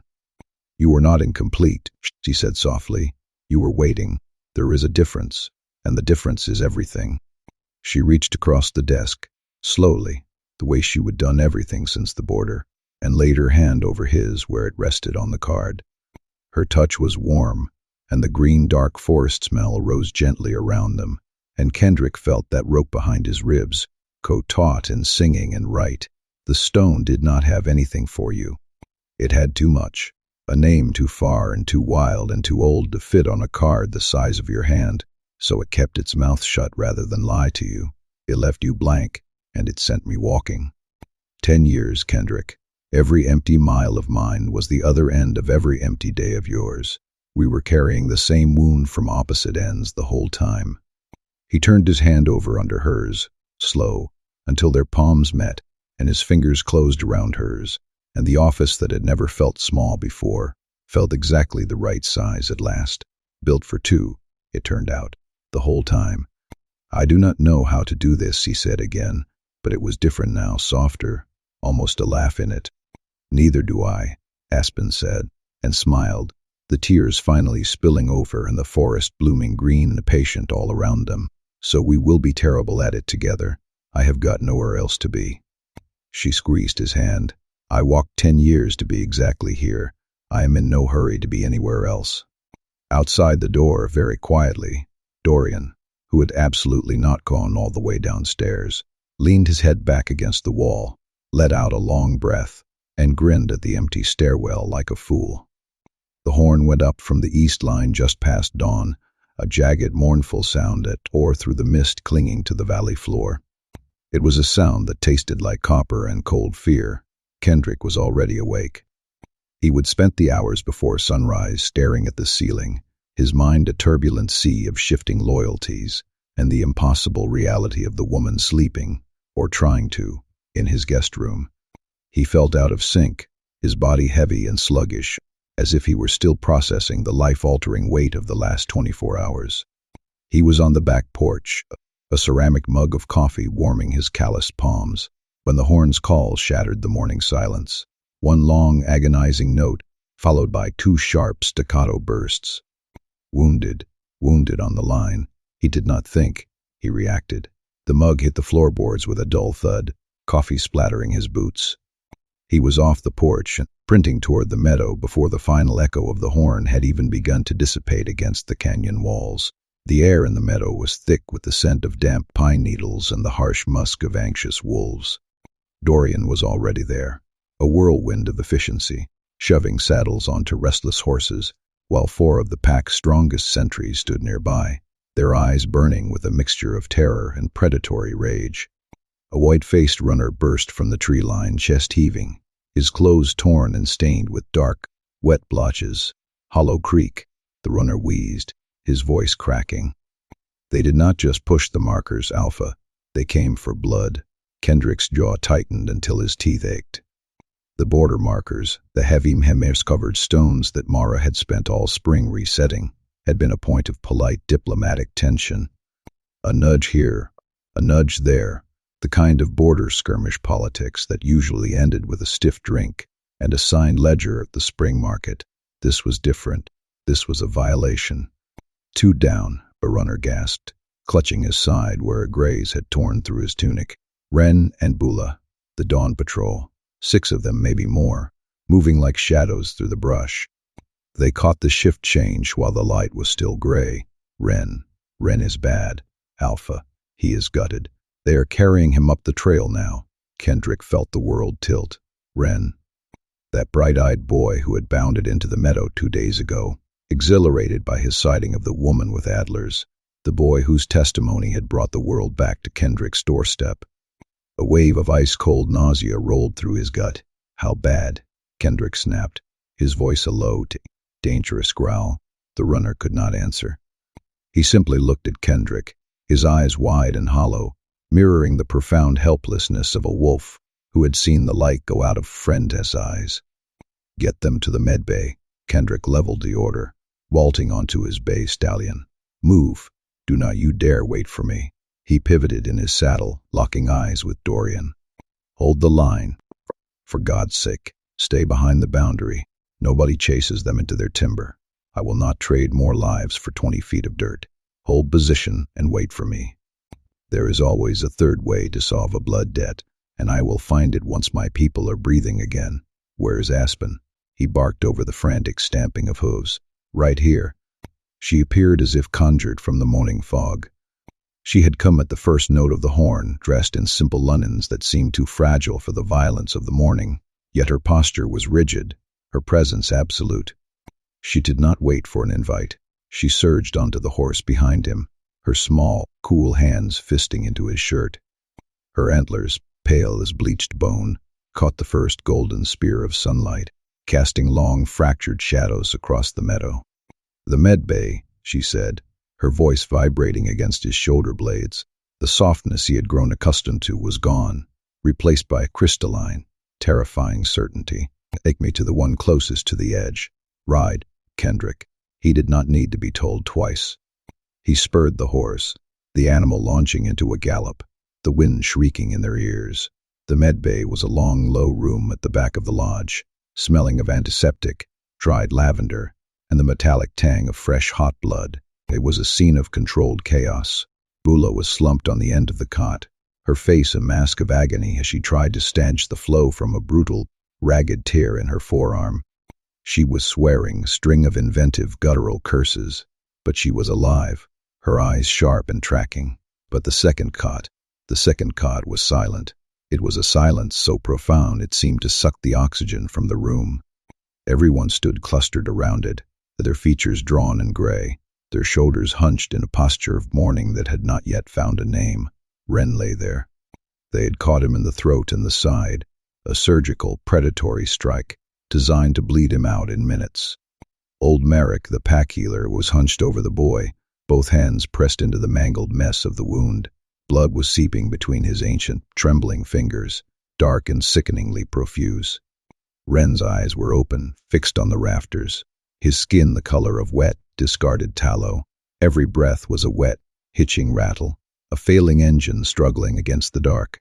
He is going, Marek whispered, his voice cracking. Alpha, I cannot. The carotid is shredded. I cannot stop the flow. He is fading too fast. Move, Aspen ordered. She did not shout, but her voice possessed a weight that commanded the room to stop spinning. The wolves parted, their gazes drawn to the crown of pale antlers that seemed to dwarf the very air around her. Marek, startled by the strange, ethereal aura clinging to her, scrambled back. Aspen took his place. She did not hesitate. She did not look at the gore with horror or revulsion. She looked at it with the clinical, devastating calm of a forest fire. Kendrick watched her, realizing with a jolt that she was not a healer in any sense he understood. She was a vessel for something prehistoric. Hold his shoulders, she commanded, her honey-colored eyes locking onto Kendrick's. When the life force comes back, it burns. He will fight it. Make sure he does not throw himself off this cot. Kendrick gripped the boy's shoulders. Ren felt like ice, a man already half gone to the earth. Aspen placed her palms over the ruin of the boy's throat. She did not press down. She hovered, her fingers trembling slightly. She closed her eyes and the long, shuddering breath escaped her, a sound of reaching out into the dark. Then, the room changed. The smell of sterile bandages evaporated, replaced by the scent of a deep, ancient forest, damp cedar, wet loam, and the sharp, ozonic tang of a thunderhead. A green light, vibrant and pulsing like a heartbeat, began to bleed from Aspen's fingertips. It was not the harsh, artificial light of the lantern. It was the color of canopy shade in midsummer, deep and impossibly alive. The glow traveled up her arms and pooled in the curve of her antlers, which began to pulse in rhythmic sync with the boy's flagging pulse. Ren jerked. A strangled, guttural cry tore from his chest as his body convulsed. A final fight for the exit. Kendrick strained against his weight, his own muscles screaming as he fought to keep the boy pinned. Aspen stayed rooted, her face pale, her lips moving in a language that sounded like the rustle of leaves against stone. She poured the green light into the wound as if she were filling a cracked vessel with spring water. The blood stopped its frantic egress. The skin, jagged and torn, began to twitch and crawl, the edges of the wound reaching toward one another like hungry animals. It was grotesque, beautiful, and terrifying. The torn flesh remembered the silhouette it was meant to hold. Time lost its meaning. It could have been seconds. It could have been hours. Kendrick felt the cold in Ren's shoulders recede, replaced by a feverish prickle of heat. The thrashing slowed, then became a rhythmic, heavy trembling, and finally, a deep, exhausted stillness. The rattling chest wall smoothed out, the intake of air becoming a rhythmic, steady tide. Ren's color returned, washing over him like the sun peeking over a mountain ridge. From gray to ash, and finally to the flushed, stubborn pink of a living man, Aspen lifted her hands. Her knees gave way, and Kendrick caught her before she hit the floor. The green light vanished, leaving only the mundane, flickering lantern light. The wound was gone. In its place was a long, jagged seam of pale, raw-looking scar tissue, thin and clean. Aspen leaned heavily against him, her breath coming in ragged, shallow gasps. She looked as though she had been bled dry herself. "He will sleep for a day," she rasped, her eyes unfocused. "Maybe two. He will wake up starving, and a scar will ache whenever the barometer drops. But he is here. He is here, Kendrick." The silence in the room was shattered by a sharp, choked sob from Merrick, followed by the collective exhale of a dozen warriors. Bula, still clutching her wounded arms, stared at her own flesh, where the ragged tear had also been sealed into a thin pink line. "By the old stones," she whispered, her voice a hollow shell of shock. I have never seen such things." The room erupted into a low, stunned hum of conversation. They looked at Aspen with a mixture of reverence and primal fear, the alpha's mate, the stag woman, the one who could unmake death itself. Word would spread. By nightfall, the entire pack would know. Aspen pulled away, her movements stiff. She stumbled forward toward Bula, her hands reaching out once more, though her fingers were deathly pale. "Now you," she said, her voice a mere shadow of its former strength. Kendrick moved to grab her to stop her, but he saw the look in her eyes, a terrifying, singular focus. He circled his arm around her waist, bracing her as she began the process again for Bula. As the green light flared to life, casting long, dancing shadows of antlers against the log walls, Kendrick realized with a sinking heart that he did not just have a wife or a mystery. He had a force of nature, and he had no idea what price she paid to keep the forest's promise to his people. "You are fading," he whispered into her hair, his voice choked with a sudden, violent protectiveness. "You are gray yourself, Aspen. It takes from you, does not it? The keeping." She did not answer, her focus entirely on the knit of flesh beneath her palms. But for the first time, Kendrick felt the true weight of the threshold they had just crossed. Border was no longer just a line in the dirt. It was a line between the world he knew and the world she had brought into his home. And he knew, with chilling clarity, that the war for the valley had only just begun. It always takes something. She let herself rest against his side, just for a breath, there in front of all of them, and Kendrick found he did not mind at all. A fair trade, scar, and a day's strength of mine. against a boy who would be cooling on that cot otherwise. Her tired, honey eyes found his. This is what we are for, Kendrick. The old packs kept us close for exactly this. I told you in your office, we do not hunt, we keep. She looked back at Ren, sleeping warm and whole under his new scar. I have kept strangers my whole life. It is a different thing, doing it for a pack that is about to be mine. Kendrick looked around the med bay, at his weeping healer, at his living border wolves, at the awe on every face turned toward the woman under his arm, and he thought about Hollow Creek over the line at dawn, and the third door he still had to find, and the long pale seam on Ren's throat that would ache in the rain for 50 years, but that was for later. That was up for once his people were breathing. Right now, his people were breathing, all of them. Because she had walked 10 years to be standing exactly here, in his med bay, with the forest in her hands. It is already yours, he said. Look at them. You healed 2 of mine before noon. It was yours the moment the green came up. He tightened his arm around her. Come on, you have kept my pack. Let me keep you for an hour. Sit and eat, and go gray somewhere. That is not a blood-soaked floor. Espen laughed, soft, worn, real, and let the alpha with no blank card anymore walk her out of the med bay into the morning. Behind them, Ren slept and breathed and healed. The sky over the Hollow Creek border was a bruised, heavy slate, the color of a winter storm that refused to break. The air held the sharp, metallic sting of ozone and the damp, earthy rot of decaying leaves. Kendrick sat atop his mount, a powerful, dark-maned horse that shifted restlessly beneath him, sensing the tension held tight in its riderous spine. He rode without the rattle of armor, without the rhythmic thud of a war party's boots, and without the sharp, predatory scent of a pack gearing for slaughter. That was the point of contention that had turned Dorian's face into a mask of frantic, sweating desperation for the better part of an hour. Morning. Back at the lodge, the air in the med bay had been thick with the smell of bitter herbs and the cooling blood of a boy who had nearly bled out on the wet grass of the borderline. They had laid Ren on a cot, his skin the color of parched parchment, his breathing a jagged, wet rattle that tore at the silence of the room. You go down there with just the 2 of them, and they will see a lamb walking into a butcher's shop. Dorian had paced the floor, his boots scuffing the wood, his hands gesturing toward the rifles racked against the wall. They will read it as weakness, Kendrick. They will see the sparse shadow of your party, and they will think you are begging, or worse, that you have lost your nerve. Take the men. Show them the teeth of this pack. Kendrick had let him say all of it, watching the steam rise off the mugs of coffee, his gaze fixed on the rhythmic rise and fall of Ren's chest. He would let Dorian exhaust his fear, the way he always did, waiting until the man's pulse slowed and the frantic energy in the room began to settle. Then Kendrick had stood, his voice rasping like gravel over silk. I am not going alone, Dorian.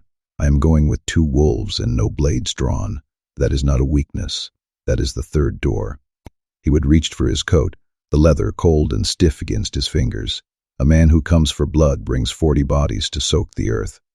A man who comes for the truth brings 2, a witness for the word and a witness for the bond.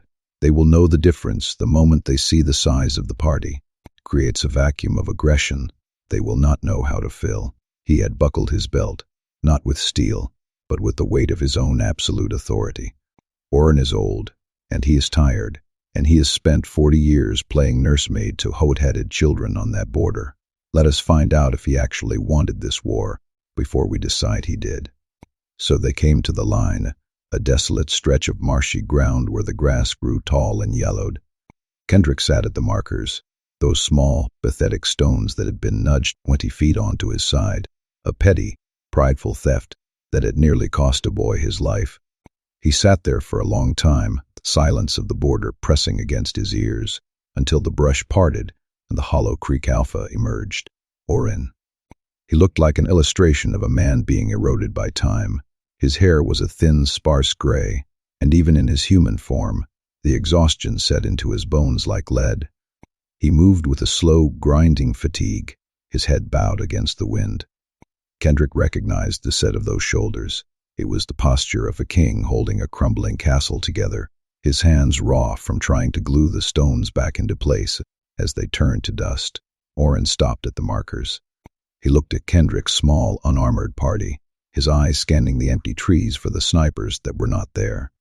When he looked back at Kendrick, something shifted behind his eyes, a flicker of profound, bone-deep relief, followed quickly by the stinging heat of shame. "You came small," Oren said, his voice like dry leaves skittering over pavement. "I came for the truth, Oren, not for blood," Kendrick replied, his tone steady, neither threatening nor submissive. He kept his hands visible, loose at his sides. "Tell me you ordered this encroachment. Tell me it was your mandate to spill our blood for 20 feet of mud. We will know where we stand, and I will treat you with the grim respect an enemy deserves. But look me in the eye when you say it." The old alpha could not do it. The deflection was instantaneous. His gaze skittered to the creek, to the sky, anywhere but at the man who held his life in his hands. That was the answer, loud and clear, before a sound was made. "I did not order it." Oren's voice cracked, and he swallowed hard, his throat working. "I would swear it on the old stone, under the moon or by the blood of my ancestors. It was Garrick, my sister's boy. He is young, he runs hot, and he has been burning with this ridiculous desire to prove he is a lion. He has been nudging those markers for weeks, thinking it made him look powerful, thinking he was expanding the reach of the pack."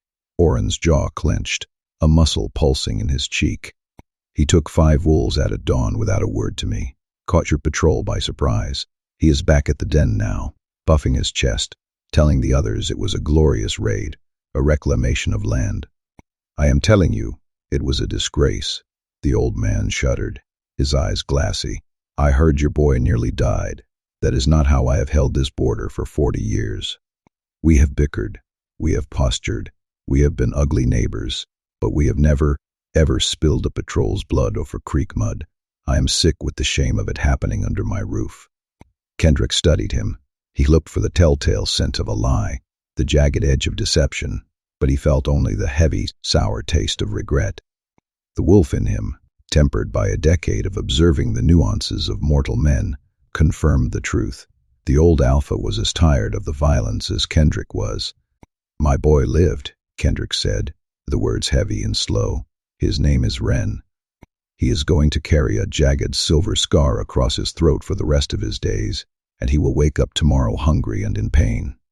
The only reason I am not down here with 40 wolves, burning your ridge to the ground, is that he is still breathing." He let the statement hang in the damp air like a blade. "He is breathing because my mate put her hands on him and dragged him back from the dark. That mercy is all that is keeping your woods from becoming a graveyard. But mercy, Oren, needs a foundation. Give me something to stand on. What do you want?" The old man whispered. His shoulders slumped as the weight of his legacy had finally become too much to bear.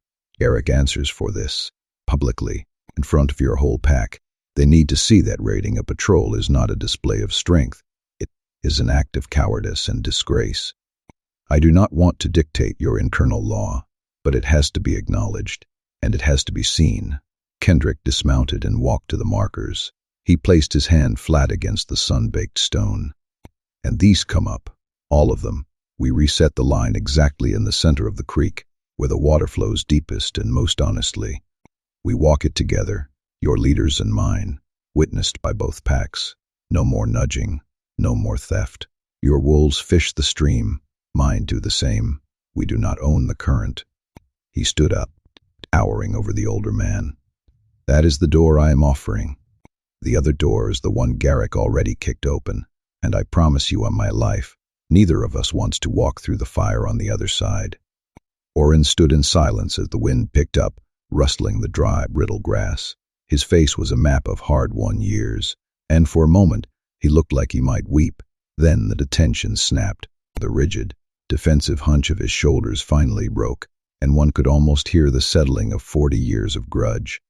"My father could not make peace with yours," Oren murmured, looking at the stones, as if they were tombstones. "They fought over these markers until their hair turned white, and they passed that petty, stinging hate to us like a cursed heirloom." He reached out, his hand shaking slightly, and stepped over the line, deliberately, unarmed, entering Kendrick's territory. He extended a withered, calloused hand. I would be honored to be the one who finally puts that burden down. Garrick will answer for his crimes tomorrow. The markers will be pulled at first light, and the creek, yes, the creek, belongs to the water. He gave a small, rueful, lopsided smile. They told me you were the kind of alpha who finds the exit in a room with no doors. I did not believe it. I thought it was just a legend. Kendrick took the man's hand, his grip firm and grounding.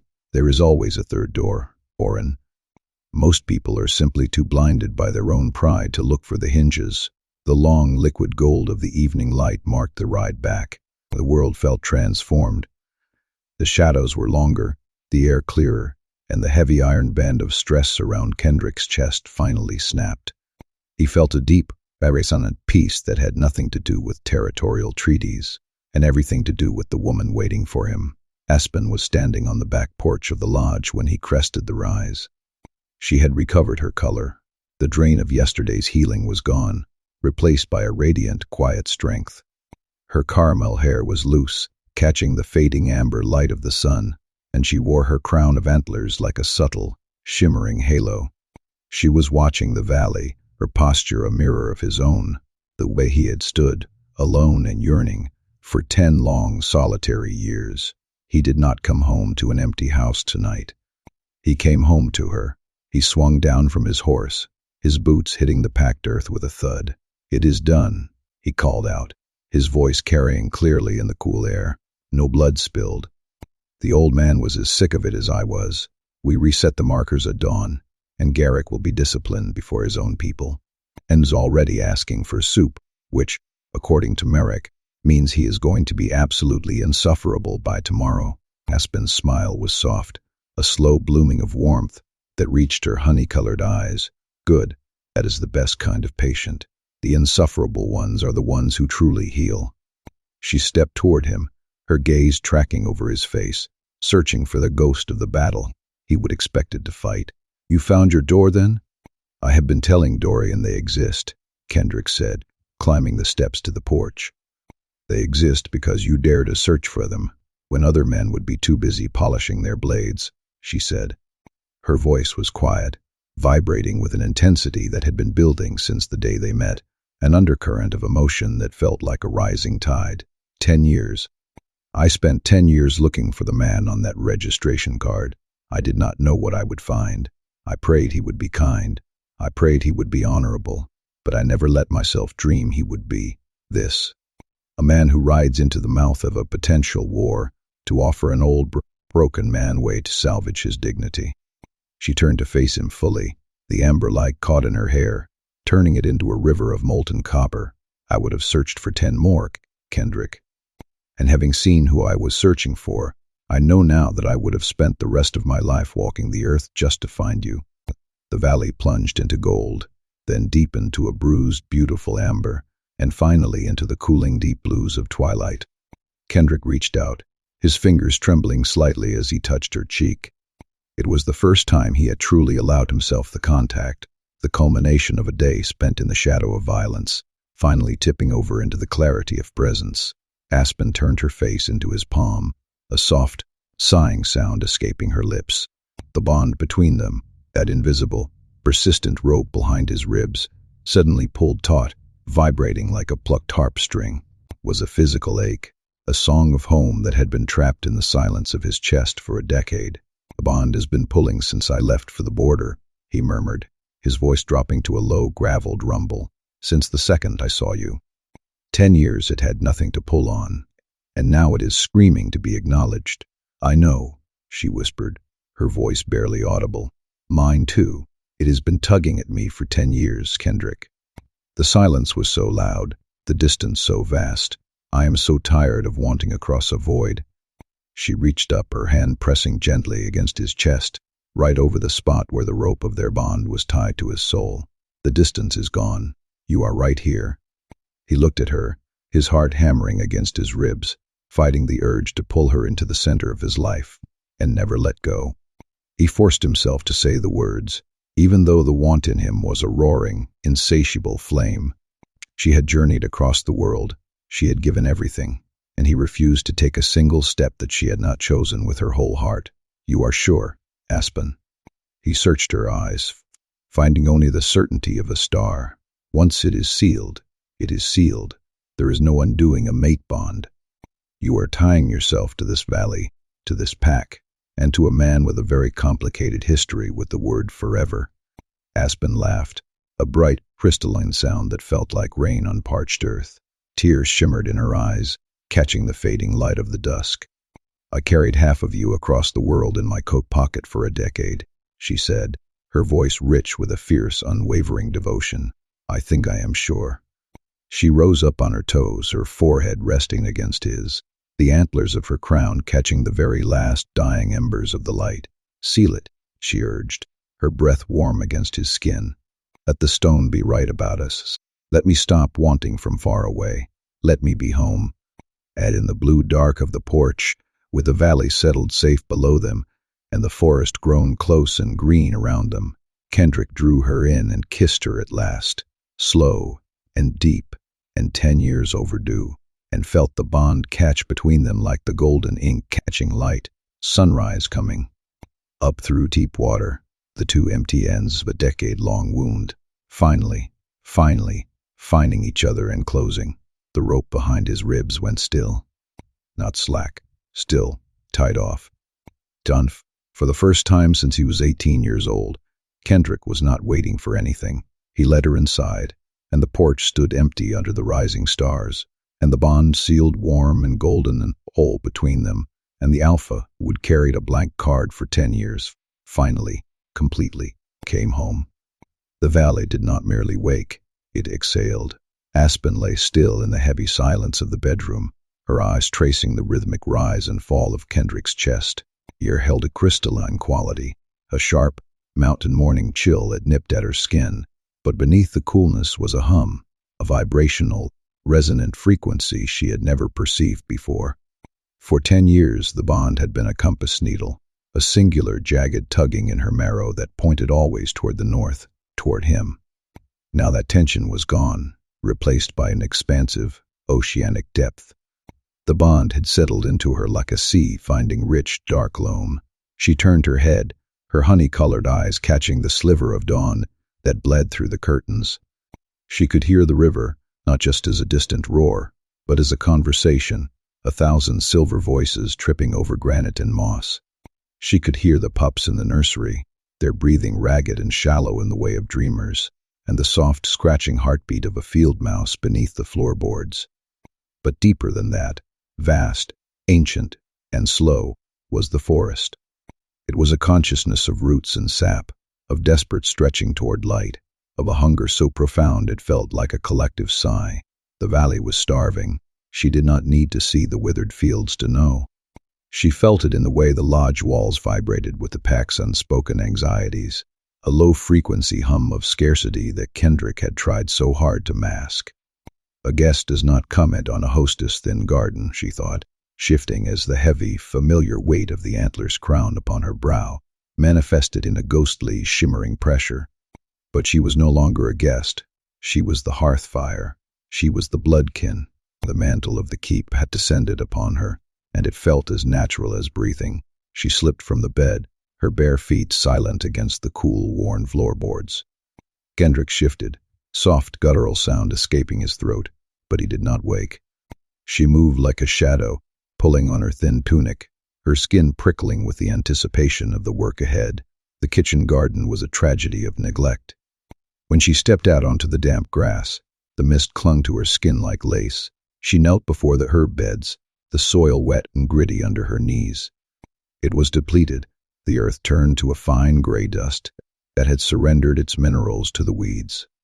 She pressed her palms into the dirt, feeling the sharp, agonizing thirst of the roots. "Wake," she whispered, not with her voice, but with that new, quiet thing she would tether to her core. The light burst from her skin, a soft, bioluminescent gold that bled into the ground. It was intoxicating. Healing a wolf required a violent negotiation with the reaper, a tearing of threads from the abyss, but this was a song. She was simply reminding the earth of its function. The stag's crown, hovering just above her brow, pulsed in rhythm with her heartbeat, a conduit for the primal, verdant power that surged through the valley. The rosemary responded first, its woody, brittle stems softening, turning from a sickly, mottled rust to a deep, vibrant emerald. The scent was sharp and clean, cutting through the morning fog like a blade. Beside it, the thyme rushed to fill the gaps, a carpet of tiny, fragrant leaves knitted together so tightly that not a single patch of brown remained.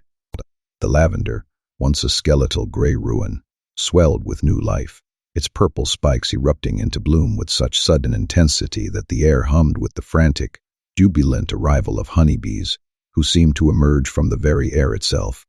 She stood, her knees popping, the cost of the act, settling into her joints like a weight. It was a fair price. It was always a fair price. As she moved through the village, the transformation was a wave. Every path she walked, every shadow she cast, caused the world to reset. Old gnarled rose bushes, the pride of a generation long dead, suddenly shivered. Tight, clenched buds swelled to the size of fists and burst open, a riot of velvet red and cream. Scent was a physical weight, thick as warm syrup, clinging to the damp morning air. People began to emerge. The village was silent, save for the soft clinking of porcelain mugs and the scrape of boots on stone. Men and women stopped in their doorways, their faces masks of stunned confusion. Kendrick's pack, hardened by years of frost and fear, watched her with wide, unblinking eyes. They saw the path behind her turning into a botanical miracle, a floral eruption that defied the calendar. A hush fell, profound and heavy, the kind of silence that usually preceded a prayer. Then she reached the crops. The valley's lifeline was a tragedy. The stalks of grain were stunted, their leaves yellowed and curling at the edges, a testament to the brutal, dry stretch of the previous month. Aspen stepped into the field, the furrows deep and uninviting. She felt the eyes of the entire pack on her back. She did not look at them, she looked at the stalks.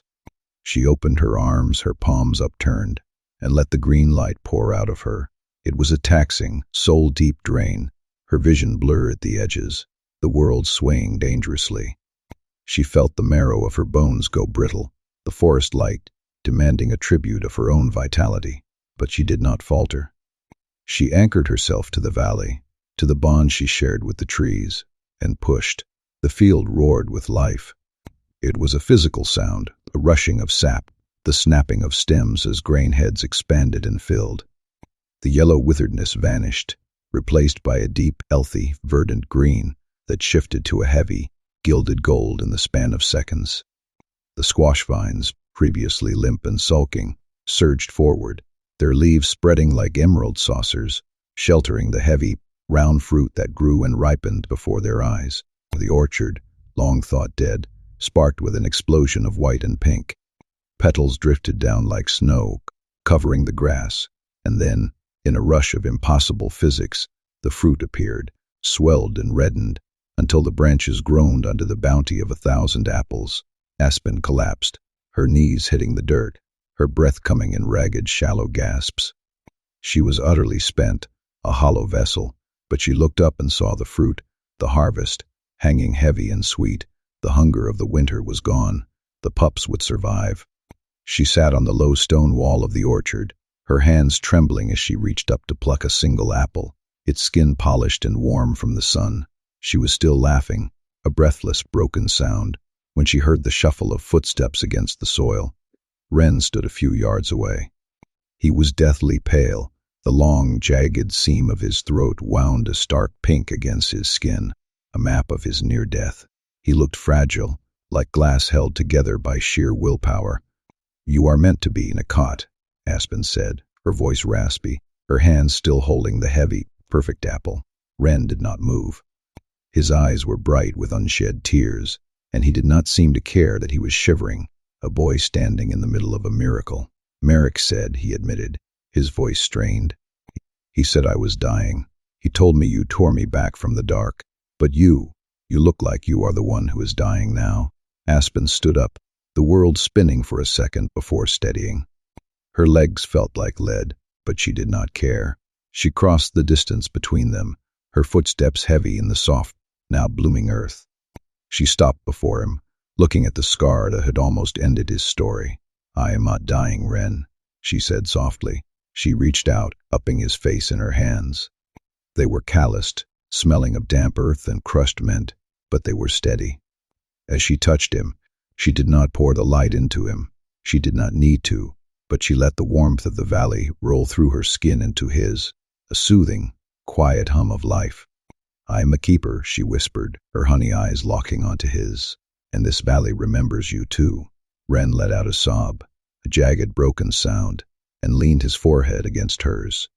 In the middle of a golden field that had not existed an hour ago, under the watchful gaze of the pack and the silent growing trees, they stood together, the woman who had learned to grow the world, and the boy who had learned how hard it was to stay in it. And all around them, the forest held its breath, satisfied. You ran up the meadow and told your alpha that there was a woman with a card, she said softly. Do you understand what that means, Ren?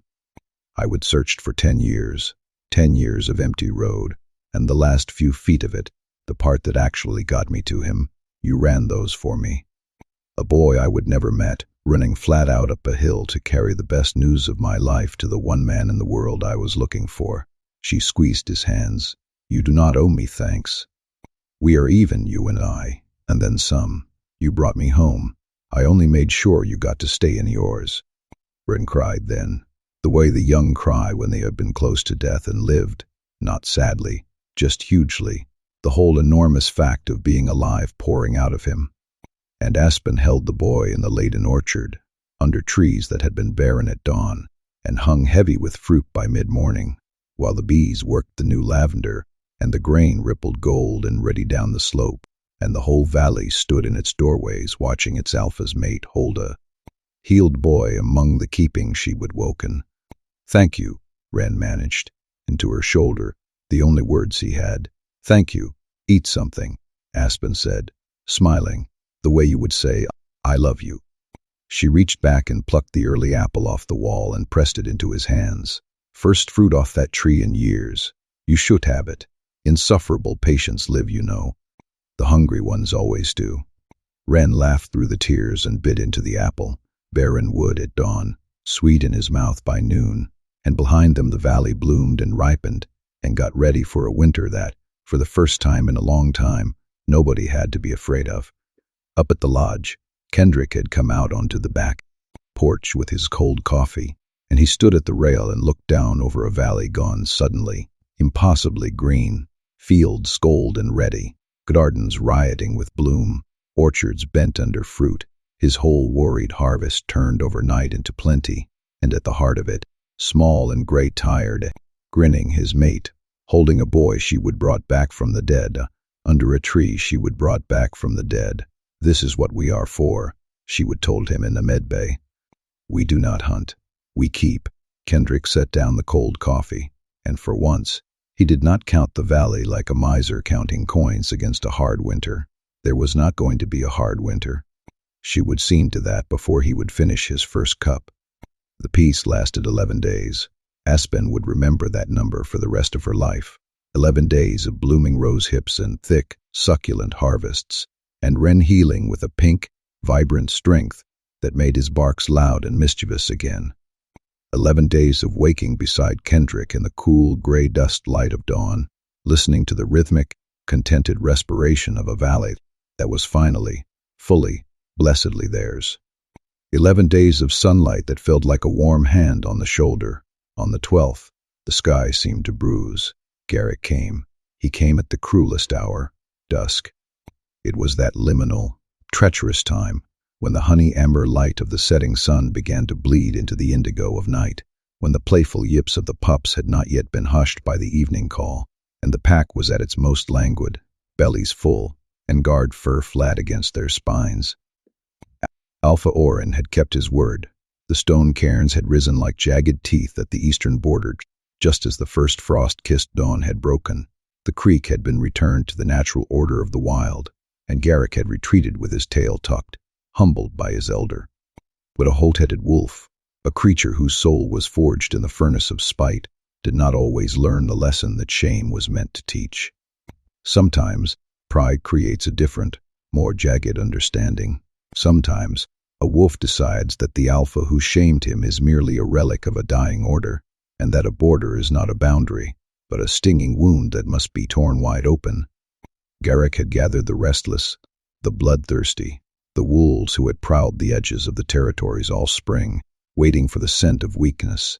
He had killed his uncle 3 nights past. The news had died in the wind, never reaching the valley in time to provide a warning.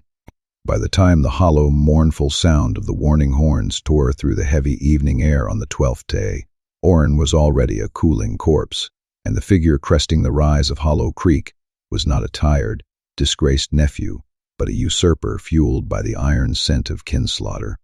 He brought with him every scavenging blade tooth in 2 valleys. The first horn was a tremor in the marrow. The second, the deep, guttural bellow that came on its heels, was the sound every border wolf prayed they would never hear in their lifetime. They are across. They are across. In force. This is not a raid. Kendrick moved with the fluid, terrifying precision of a decade spent wearing the alpha's mantle. No panic, no hesitation. His voice cutting through the rising hysteria like a blade through silk. He threw orders the way a desperate man throws ropes to a drowning child. Dorian, take the riverside. Mara, hold the line at the ridge. Sound the gather. Every wolf with a bite, every wolf with a claw. Assemble on the east field now. Then he spun, his golden gaze raking across the chaos of the lodge yard, until it locked onto Aspen. He crossed the distance in 2 strides, his hands calloused, warm, and smelling of cedar, gripping her by the shoulders. For 1 heartbeat, the mask of the warrior slipped, and his face was terrifyingly open, raw with the love he usually buried under duty. Aspen, he breathed, his voice a frantic rasp that tore at her chest. The ones who cannot fight, the whelps, the elders, the injured, get them to the keeping house. You make them safe, and then, if you can, you heal. But you listen to me. Do not you dare get caught between them. Promise me. Spen reached up, her fingers tracing the sharp, familiar line of his jaw, rounding him even as the world around them began to dissolve into the frantic baying of wolves preparing for war. Go, she said, her voice steady as the earth beneath their feet. Do not think about me. Do not look back. Go be their alpha. He pressed his forehead to hers for a fleeting second, a collision of breath and heat, and then he was gone, a blur of silver-tipped fur, vanishing into the darkening tree line. Aspen turned, and the girl vanished. In her place stood the keeper, the vessel of the woods. The yard was a scene of frantic motion. Nursing mothers held babes so tightly their knuckles whitened. The very old, their joints stiff with age, tried to hobble toward the shelter. Pups too young to even shift into their wolf shapes were wide-eyed and wailing as the grown warriors streamed past them toward the east in a terrifying tide. Of fur and fury, Aspen swept them up with her voice, a low melodic hum that cut through the cacophony. It was the voice that made the birds go quiet to listen, the voice that compelled the very wind to slow its pace. She herded the frightened cluster toward the keeping house, a sturdy, ancient structure of gray stone, tucked deep into the heart of the village. It had only 1 door, and small, high-set windows. It would serve inside, she commanded, her tone vibrating with an authority that brooked no argument. All of you, quick and quiet, my loves, all the way to the back. Do not stop for anything. She counted heads as they scrambled through the doorway. 18, 19, 20. A mother was missing, her frantic cries echoing from the shadows of a storage shed. Aspen's heart hammered against her ribs like a trapped bird, but she stood her ground until the woman appeared, breathless, clutching a toddler to her chest. Aspen shoved them both across the threshold, her hands trembling once they were safe. But she did not follow. She stood on the threshold, one hand pressed against the cool, rough-hewn timber of the doorframe. Her work required her to be outside, where the earth could touch her, where the forest could spill its secrets. She turned to find Hannah, the eldest grandmother, her face a map of long winters and iron resilience. Hannah, Aspen said, catching the woman's gaze and holding it tight. You bar this door the second I step back.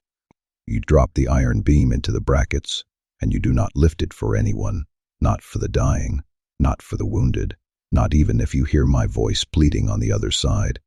You wait for the alpha's howl or my signal. Can you do that? Hannah's jaw set, her eyes hardening into flint. I have seen 3 wars, girl. I know how to hold a gate. Go on. We will be as quiet as the roots. I am going to cover this house, Aspen whispered, her eyes glowing with a sudden verdant intensity. You will feel the earth move. You will hear the forest stretch. Do not fear it. It is our blood, and it is on our side. Aspen stepped back. The heavy oak door swung shut, thud, and the cold metallic rattle of the bar falling into place echoed like a final goodbye. Alone, in the darkening yard, Aspen turned toward the stone walls. She placed both palms flat against the cold, unyielding rock and closed her eyes.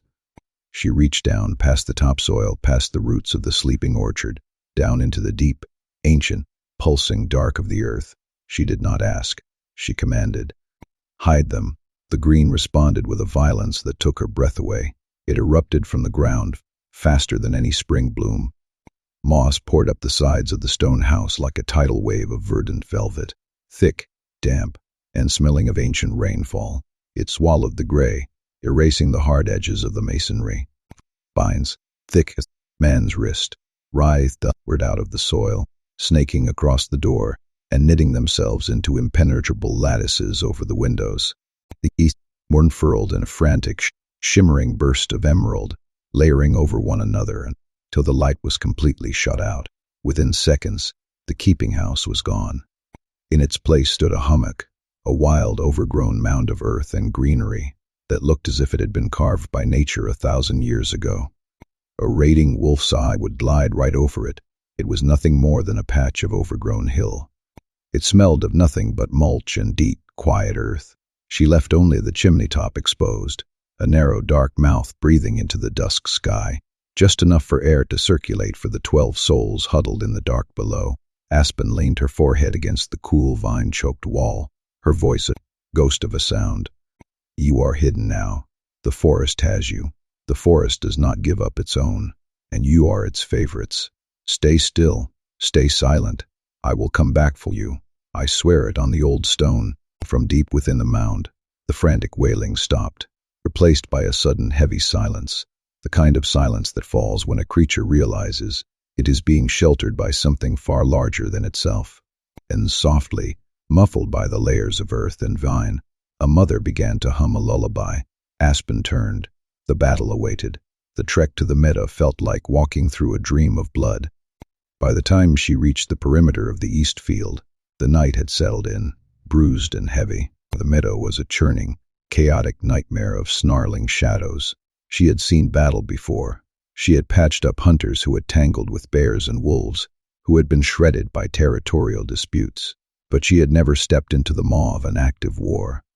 Nothing in her 10 years of life had prepared her for the sheer sensory assault of it.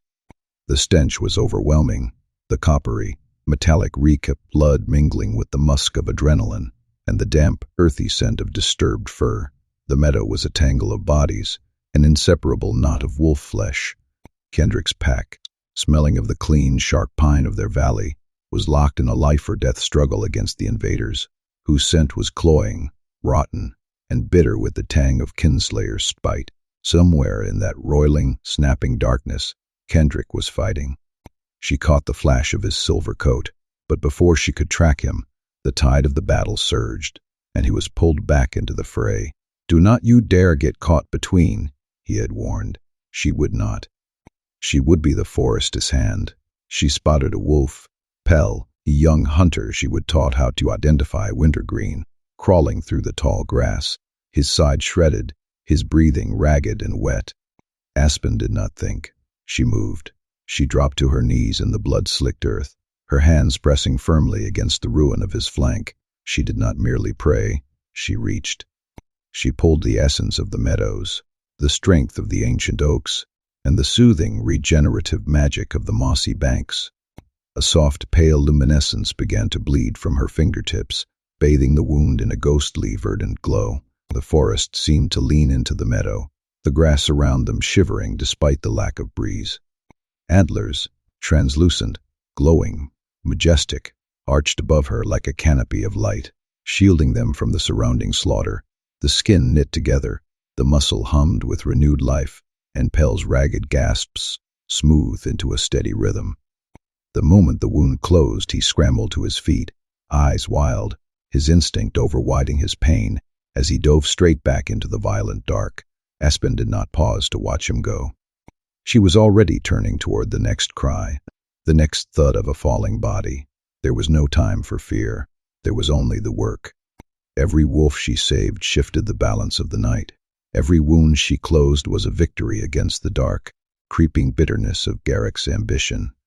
She moved through the madness like a phantom, a sliver of green light in a world of red ruin, healing, binding, and pouring her own life force back into the pack that had become her family. She would hold this line. She would be the forest's keeper, and tonight, the forest would not be broken. Garrick's wolves learned to fear the green light. She saw it happen, saw raiders, who had been winning a knot of the fight, falter and break when one of her wolves, they were just gutted, rose up green-heeled and snarling, impossible, unkillable, because the alpha's mate was on the field, and the alpha's mate gave the dead back. It turned the battle by inches. Every wolf she healed was a wolf back in the line, and a pack that cannot keep its dead is a pack you cannot beat by killing. And Aspen, gray, shaking, pouring the last of herself into the bloody grass, felt the tide of it begin, slowly, to turn. And then, near the center of the churn, fighting parted. It parted the way a battle parts when the two who matter most find each other, a widening circle of bare, bloody ground opening in the heart of the dark, as wolves on both sides fell back, by instinct, by old law, to leave the space clear. In the center of it stood two wolves, one wolf, vast and scarred and rage-mad, blood on his muzzle that Aspen somehow knew was older than tonight, his own uncle's, 3 days dried into the fur. Garrick, the wolf who would killed for this, the wolf who would come to take a valley. And facing him, planted, terrible, every inch of him the strongest wolf. In the valley, in the fairest hand it had known in living memory, and the alpha, who had carried a blank card for 10 years, and finally, had something worth every brutal thing he was about to do. Kendrick, their eyes met across the bloody circle, mate to mate, for half a heartbeat in all that killing dark. Then Kendrick turned to face the wolf who would come for everything he loved, and the circle held its breath, and Aspen, gray and shaking and 100 yards away with a wounded hunter under her hands, went absolutely still.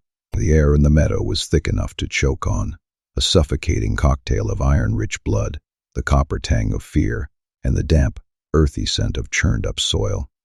Silence fell with the weight of a physical blow, a sudden, unnatural stillness that pressed against the eardrums of every living thing in the clearing. The circle, defined by the flickering shadows of the surrounding pines, held its breath. Within that uneven ring of watching, terrified and hopeful eyes, two alphas faced each other in the bloody dark. Garrick was a behemoth.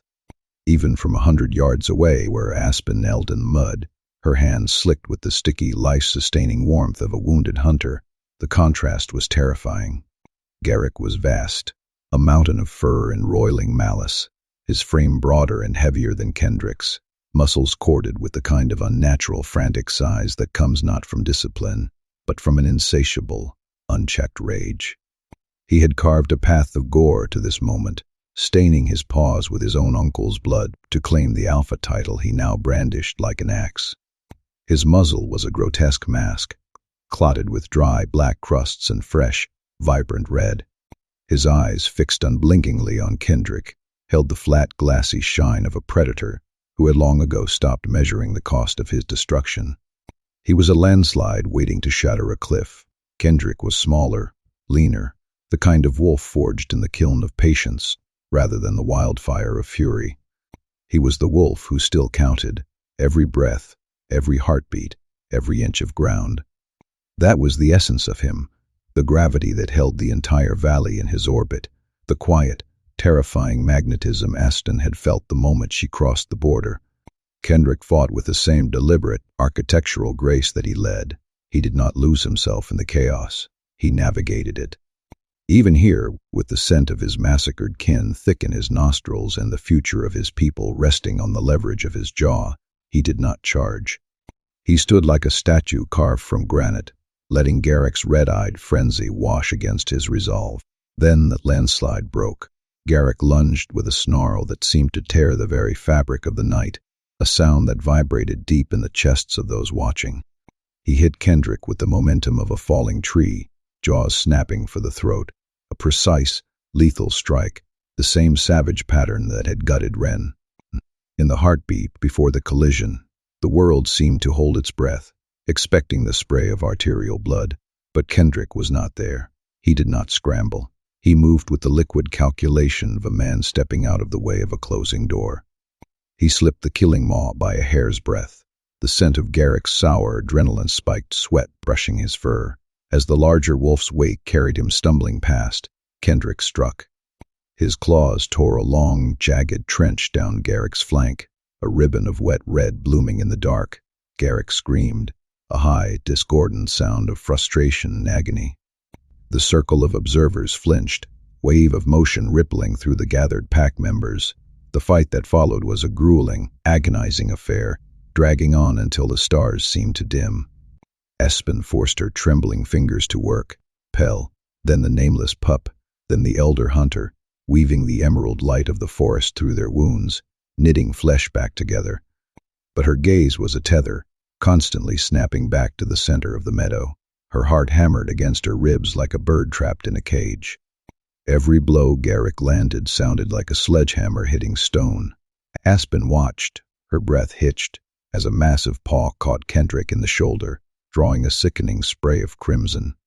She saw him stagger, saw his knees buckle as Garrick capitalized on the impact, pinning the smaller wolf into the churned, muddy grass with his overwhelming weight. Garrick's jaws darted for the neck. The meadow went deathly silent. In that fraction of a second, Kendrick found the third door, the hidden exit in the trap. He stopped fighting the weight. He knew the limits of his own frame. He would never outmuscle the monster above him. So, he surrendered to the momentum. Instead of tensing against the crush, he rolled with the lunge, turning Garrick's savage force into a pivot. As the larger wolf committed his weight to the kill, he overbalanced, his center of gravity shifting for a heartbeat of vulnerability. Kendrick twisted beneath him, a serpent in the grass, and snapped his jaws shut. It was not a strike born of rage. It was a stroke of engineering. It was the placement of a wolf who had been measuring the distance for 10 years. He locked his teeth onto Garrick's throat and clamped down. He did not let go. The brutality that followed was raw and unrelenting. Garrick thrashed, his gargantuan claws tearing at Kendrick's sides, his stifled screams turning into wet, gurgling rattles. Kendrick did not waver. He rode the violent bucking of the dying wolf, his eyes dull and focused, a grim reaper holding the life of a kin-killer. He held on through the desperation, through the thrashing, through the final convulsive shudders, until the meadow went quiet. The vast, red-stained weight finally went slack, sliding into the muck like a fallen monument. Kendrick let go. Garrick remained where he fell. The silence that followed was heavy, absolute, and hollow. The two packs stared, Hollow Creek's wolves looking at their fallen king, Kendrick's wolves looking at their bloody protector. The realization settled over them like the dew, chill and inevitable. The wolf who had murdered for a crown was now nothing more than carrion. Kendrick lifted his head, his chest heaving, his shoulder a ruin of torn fur and dripping blood. He scanned the remaining raiders, the hotheads, the sycophants who had followed a murderer across the boundary of peace. He did not growl. He did not show his teeth in a snarl. He simply looked at them, a men who had weathered the storm and remained standing. He let them feel the weight of their own cowardice. The effect was instantaneous. A pack whose alpha is dead, staring into the eyes of a wolf who refuses to die, is a pack that has already conceded. Aspen watched as the spirit evaporated from the invaders. The defiance crumbled into shame and fear. They began to drift, then turn, and finally run, dragging their wounded back toward the creek. Within a few short minutes, the meadow was purged. Kendrick shifted back to human form in the mud, his body swaying, his skin pale and slicked with the grime of the battle. He fell to one knee, gasping, and the first word that crossed his lips was not a proclamation of victory. "Aspen, I am here," she cried, her voice cracking. She was a blur of gray grief and desperate movement, sprinting across the torn grass. She did not feel the cold or the exhaustion. She only felt the jagged, bleeding tear in his shoulder. She dropped to her knees, her hands frantic as she pressed them against his lacerated skin. She summoned the light, the last, flickering residue of her power. Above them, the ethereal glowing shadow of the stag appeared, its antlers casting a pale, spectral light over the carnage. As the mossy, ancient energy poured from her palms, Kendrick's wounds began to seal, the flesh knitting together with a soft, singing hum. She poured herself into him, emptying her own reserves to mend the man who had become her world. "Stop," Kendrick rasped, his hand gripping her wrist. His eyes were dark, filled with a mixture of agony and awe. "Aspen, you are barely holding on. I can feel the tether. You are scraped, bone dry." "I have more," she insisted, her voice a fragile reed, her face ashen. "You do not, and I will not let you fade for a scar." He pulled her hands away, his touch surprisingly firm. He hauled her into his arms, their blood mingling in the grass. "Look around you, Aspen. You held this field. You brought them back from the edge. They saw their Luna holding them together, and they broke because of it. You want this. The children," she whispered, her eyes searching the dark. "The others. Safe," he reassured her, his voice a low rumble against her hair. "They are hidden, and they are waiting, but they wait for their Luna to walk to them, not to be carried. We will go together, but give me this moment. Let me hold you in a meadow that is ours, once more." So they sat, two broken, beautiful survivors, beneath the unblinking stars. The scent of victory began to replace the smell of death. Their breathing synchronized, a low, steady rhythm in the vast, quiet land. They had walked through fire, and they had come out the other side, held together by the thin, unbreakable thread of a promise. Far beneath the soil, in the hidden heart of the village, the others waited. They sat in the dark, listening to the silence of the forest and the slow, rhythmic hum of the earth, holding on to the hope that the green light would soon illuminate their doors. They did not know yet that the battle was silent, that their Alpha and Luna were sitting in the grass, breathing the air of a morning that had not yet arrived. But they would know soon, for now there was only the peace of the aftermath, the cooling night, and the quiet, brutal mercy of a life reclaimed. The first light of dawn slipped over the ridge the way it always had for Kendrick, soft gold spilling across the world, ordinary and relentless.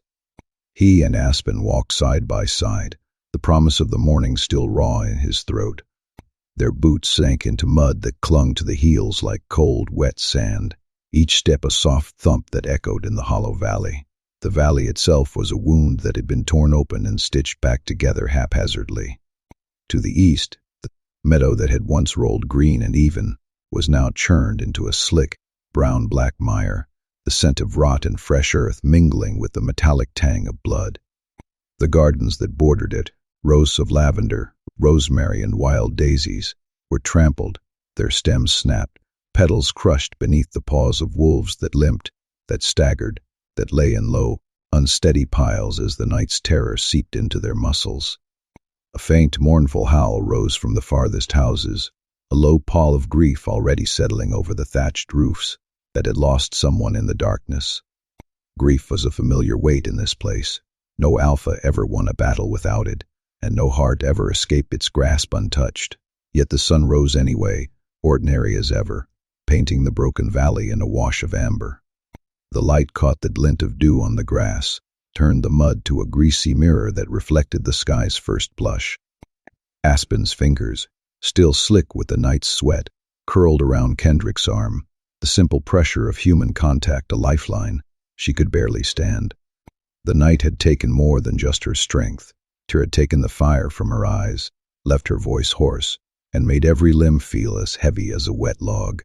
At the last hours clinging to Kendrick in the blood-stained grass, the scent of iron and pine mingling with the earthy perfume of damp leaves. He had let her rest her head against his chest, his steady heartbeat a drum that seemed to push the darkness a little farther away. She had drunk water from a cracked stone bowl, feeling the chill of the liquid travel down her throat as it soothed the rawness of her mouth. A hand, rough, calloused, and gentle, had pressed a heel of coarse, black bread into her palm. The yeasty smell wrapped around her like a warm blanket, though it was nothing compared to the burden she carried. The battle's wounds had sealed themselves inside her, a secret that even the forest could not see. A house full of children had been hidden, her mate's fur brushed against the edge of the world, and then pulled back, retreating into the darkness. The price of all that keeping was now a body scraped down to emptiness, lips gray as storm clouds, limbs as sluggish as silt. The green light that usually flickered in the gutter of her mind was now a dying ember, low enough that she could hardly tell if it was still there at all. "Take," Kendrick had whispered, reaching out to lift her, his breath scented with pine and the faint copper of his own blood.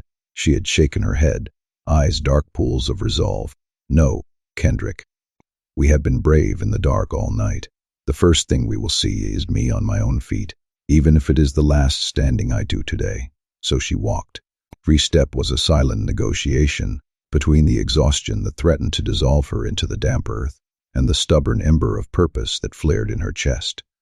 She leaned on Kendrick, his arm a sturdy oak against which she could brace herself. Together they made their way toward the heart of the village, toward the great green mound where a stone house once stood, its walls now entwined with vines that had grown thick as rope. Behind them, the pack gathered, moving like a tide pulled by an unseen moon. Word had traveled faster than any runner. "Luna hid the children. Luna will bring them out." Wolves that could still stand limped in from the broken valley, their fur slick with blood, their eyes wide and haunted. They arrived in a slow procession, each pair breathing heavily, the rustle of fur and the thudding of paws providing a mournful rhythm that matched the hushed murmurs of the village elders. The whole pack leaned forward as one, an animal chorus held in breath, waiting for the moment when silence would break. At the base of the green mound, Aspen stopped. The mound rose like a sleeping giant, a carpet of moss and tangled vines covering the stone foundation. She lifted one hand, pale and trembling, but did not touch the green yet. She turned her gray face toward the chimney's dark mouth, the slit she had left open all night, as a vent for breath and hope. The chill wind brushed her cheek, carrying with it the faint smell of smoke and damp wood. She inhaled, feeling the cold air fill her lungs, and then she raised her voice, ragged and raw, as loud as her weakened throat would allow. "Hannah," she called, the name reverberating through the stillness like a prayer. "It is me. It is Aspen. It is over, my loves. It is over, and we won, and your Alpha's standing right here beside me. I am going to bring the forest down now. You are going to see the light come in." Her voice cracked, each syllable a splinter of anguish. "You can lift the bar." For a heartbeat, the world held its breath. Then, deep within the moss, a sound rose, low, grainy, and weighted with a night's worth of holding. An old woman's voice, rough as bark, answered, "We hear you, girl. We are here. We are all here." The words struck Aspen like a sudden gust, her knees trembling so hard she thought they would collapse. She clenched them, muscles throbbing, and pressed both empty hands flat against the thick moss. The green beneath her fingers felt slick, damp, alive with the faint pulse of the forest. She reached once more down into a well she had thought dry, into the gut of the earth where roots tangled, where the forest kept its secrets. At its deepest point, she felt a faint tug, a whisper of resistance, enough to give her hope. The forest, it seemed, always kept a little back for the unkeeping, for those who dared to let go. "Thank you," she whispered, her voice barely audible above the rustle of leaves. "Now let them go." The green began to recede. It was gentler than the way it had surged upward, no ferocious tide to swallow all. Instead, vines unknotted themselves with a soft sigh, slipping from their grasp and disappearing into the moist earth. Moss thinned, turning a pale, almost translucent gray, then faded away like mist under the rising sun. Leaves, heavy with dew, drifted loose, twirling in the morning breeze, scattering like soft snow across the broken valley. Stone emerged, gray and plain and ordinary, the walls of the old house standing stark against the brightening sky. Small high windows, their panes cracked and grime-streaked, caught the first rays, throwing specks of light onto the stone floor. The iron bar that had sealed the door from the inside groaned as it lifted, a dull thunk reverberating in Aspen's chest. The door swung open with a reluctant creak, spilling golden morning light into the darkness that had lived inside the house for too long, and the children came out. A dozen tiny paws, covered in dirt and tears, stumbled into the dawn. Their eyes fluttered open like moths to a flame, blinking against the sudden brightness. Mothers clutched their pups, shivering and pale from a night spent hidden in darkness. Old wolves, eyes clouded with age, leaned on gnarled staff-like trees, their breaths fogging in the cold air. For a heartbeat, the group stood at the threshold, staring out at the bright, wrecked valley, blood-streaked fields, the gathered pack, and the sun rising high. No one moved. The world seemed suspended in a fragile sigh. Then they saw Kendrick, standing tall, his fur brushed with the faint dust of battle, his eyes fierce, yet gentle. And they saw Aspen, her gray face lit by the morning fire, her hands still pressed to the moss, and they broke.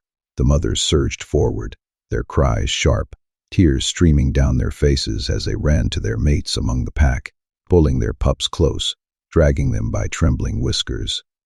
The old wolves wept, their voices low and mournful, the sound of a river over stones.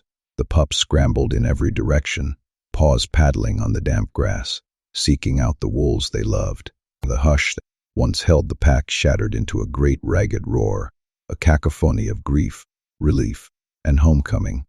The valley, for a single breath, knew that the worst was over and that the lives hidden away were safe. Aspen watched it all, her eyes half closed, the last clear thought cutting through her fog as she looked at the empty keeping house.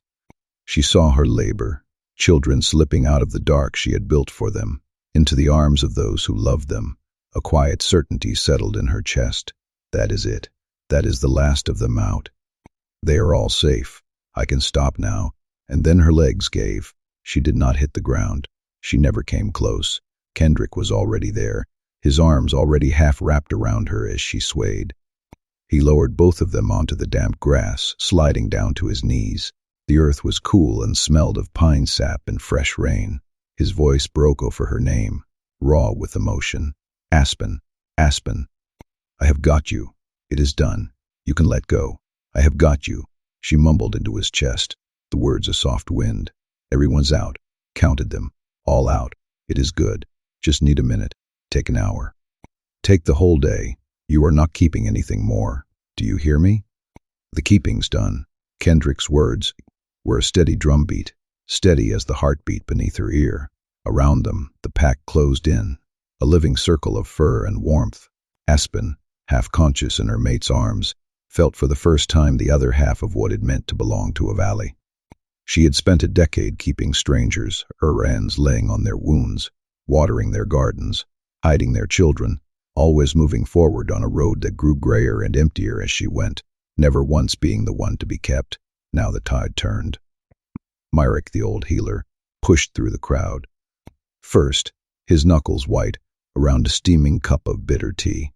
He pressed the cup gently to her lips. The heat seeped into her mouth, the earthy taste of the brew spreading through her, anchoring her to the present. Kendrick tipped the cup, taking sips for her as Merrick barked orders to the pack. Give her air. Give Luna room. Hannah, her voice still raw from the night's vigil, emerged from the keeping house on legs shaking like saplings in a storm. She moved with a fierce urgency, grabbing woolen blankets and fur pelts, shouting, "Where are the blankets? Get this girl warm. She is cold as the creek." A dozen blankets, soft, heavy, smelling faintly of smoke and the musk of wolves, were wrapped around Aspen, layer upon layer, until she was a cocoon of warmth in the gold-lit dawn. Food followed, a torrent of gratitude and grief in the form of sustenance. Fresh bread, still warm from a hearth someone had coaxed back to life the moment the fighting stopped, was broken and handed to her. Honey, drizzling thick and amber, glistened on her fingertips. A bowl of broth, the steam curling like ghostly ribbons, warmed her chest. Apples, right as sunrise, fell from the orchard she had coaxed from barren wood 11 days before, their skins still speckled with dew. A young hunter named Pell, his side still tender from the wound Aspen had closed in the dark, knelt before her, offering a golden pear, his eyes brimming with unshed tears. He said nothing, his grief and thanks spilling over in a silent prayer, and then they sat, the whole pack, every wolf that could still stand, settled into the wet grass in a wide, loose circle around Aspen. Mothers curled with their rescued pups, the tiny bodies trembling against their bellies. Old Hannah perched on an overturned bucket, her breath shallow but steady, eyes scanning the horizon. Merrick poured tea after tea, the clink of porcelain a soft metronome. Wren, his pink scar a badge of survival, settled close to Kendrick, his shoulder a silent guard for the woman who had given him back to the world. They sat around her, a living ring, watching her breathe. Their eyes flicked to her face, noting the gray receding from her lips, the color returning in faint strokes, like sunrise spilling over a night-washed sky. No one demanded she speak. No one asked her to keep one more thing. They had seen, finally and completely, the weight she had borne, the cost she had paid. And in that silent communion, the valley made an unspoken decision. Today, for once, the keeper would be kept. The fire of the forest had receded, the green giving way to stone and light, but the fire within the pack burned brighter than ever, a promise of healing, of remembrance, of shared breath. And as the sun rose higher, spilling its warm, honeyed light over the valley, Aspen felt, for the first time in years, the gentle, steady pulse, not of the keeping, but of being held.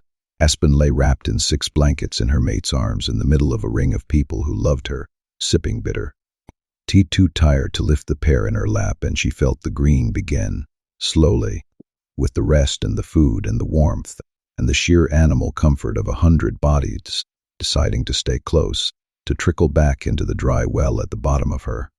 The forest gives, and the forest takes. The forest, given time and tending, fills back up. She would just never had anyone to do the tending before. "You are crying," Kendrick murmured against her hair. "I am not," she lied, the way he always lied about the same thing, and felt him huff a tired laugh. "You are. You have got that look." He tightened the blankets around her. "It is all right. The whole valley's crying. You would never live it down anyway." She laughed, barely, just a breath, but real, and turned her face into his chest, and let them keep her. It was full morning before she had the strength to sit up on her own. The sun was well over the ridge by then, gold and ordinary, pouring down into a valley that had a long, hard day of burying, and mending and rebuilding ahead of it, but a day it would face whole and together and unconquered. The Hollow Creek wolves were gone back over their own line, leaderless and beaten. In time, there would be a reckoning to settle, and maybe even, the way Kendrick settled things, a third door to find, with whoever rose to lead them next. But that was for later. That was for once his people had buried their dead, and his mate had her feet back under her. Right now, Aspen sat up in the ring of her pack, in the gold morning, wrapped in their blankets, and warmed by their tea, and surrounded on every side by the children she would hidden, and the wolves she would healed, and the man she would walk 10 years to find, and she looked around at all of it, the whole impossible homecoming of it, and understood finally and all the way down what the keeper had meant in the Registry Hall. Your card was never blank. The stone had a name for you all along. It simply could not fit a thing so far away, and so wild and so old, onto a card the size of your hand. It had taken her 10 years to walk here. It had taken him 10 years to wait. And here, in the wreck and the goal of the morning after the worst night of both their lives, was the thing the stone had been too small to write and too wise to lie about. Not a name on a card, but this.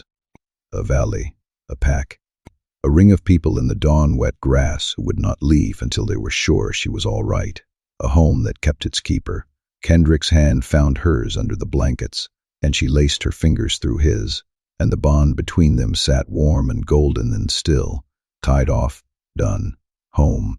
And Alpha, who would carried a blank card for 10 years, and the stag wolf who would carried his name across the world, sat together in the middle of everything they was saved, and watched the sun come up on the rest of their lives. The card had never been blank. It had just been waiting for her to walk the whole way. That is the end of this tale, but in the world of the supernatural, there is always another shadow waiting. Thank you for staying with me through every twist, turn, and heartbeat. If you enjoyed the ride, there is more waiting for you. Take a look at the other audiobooks on this channel.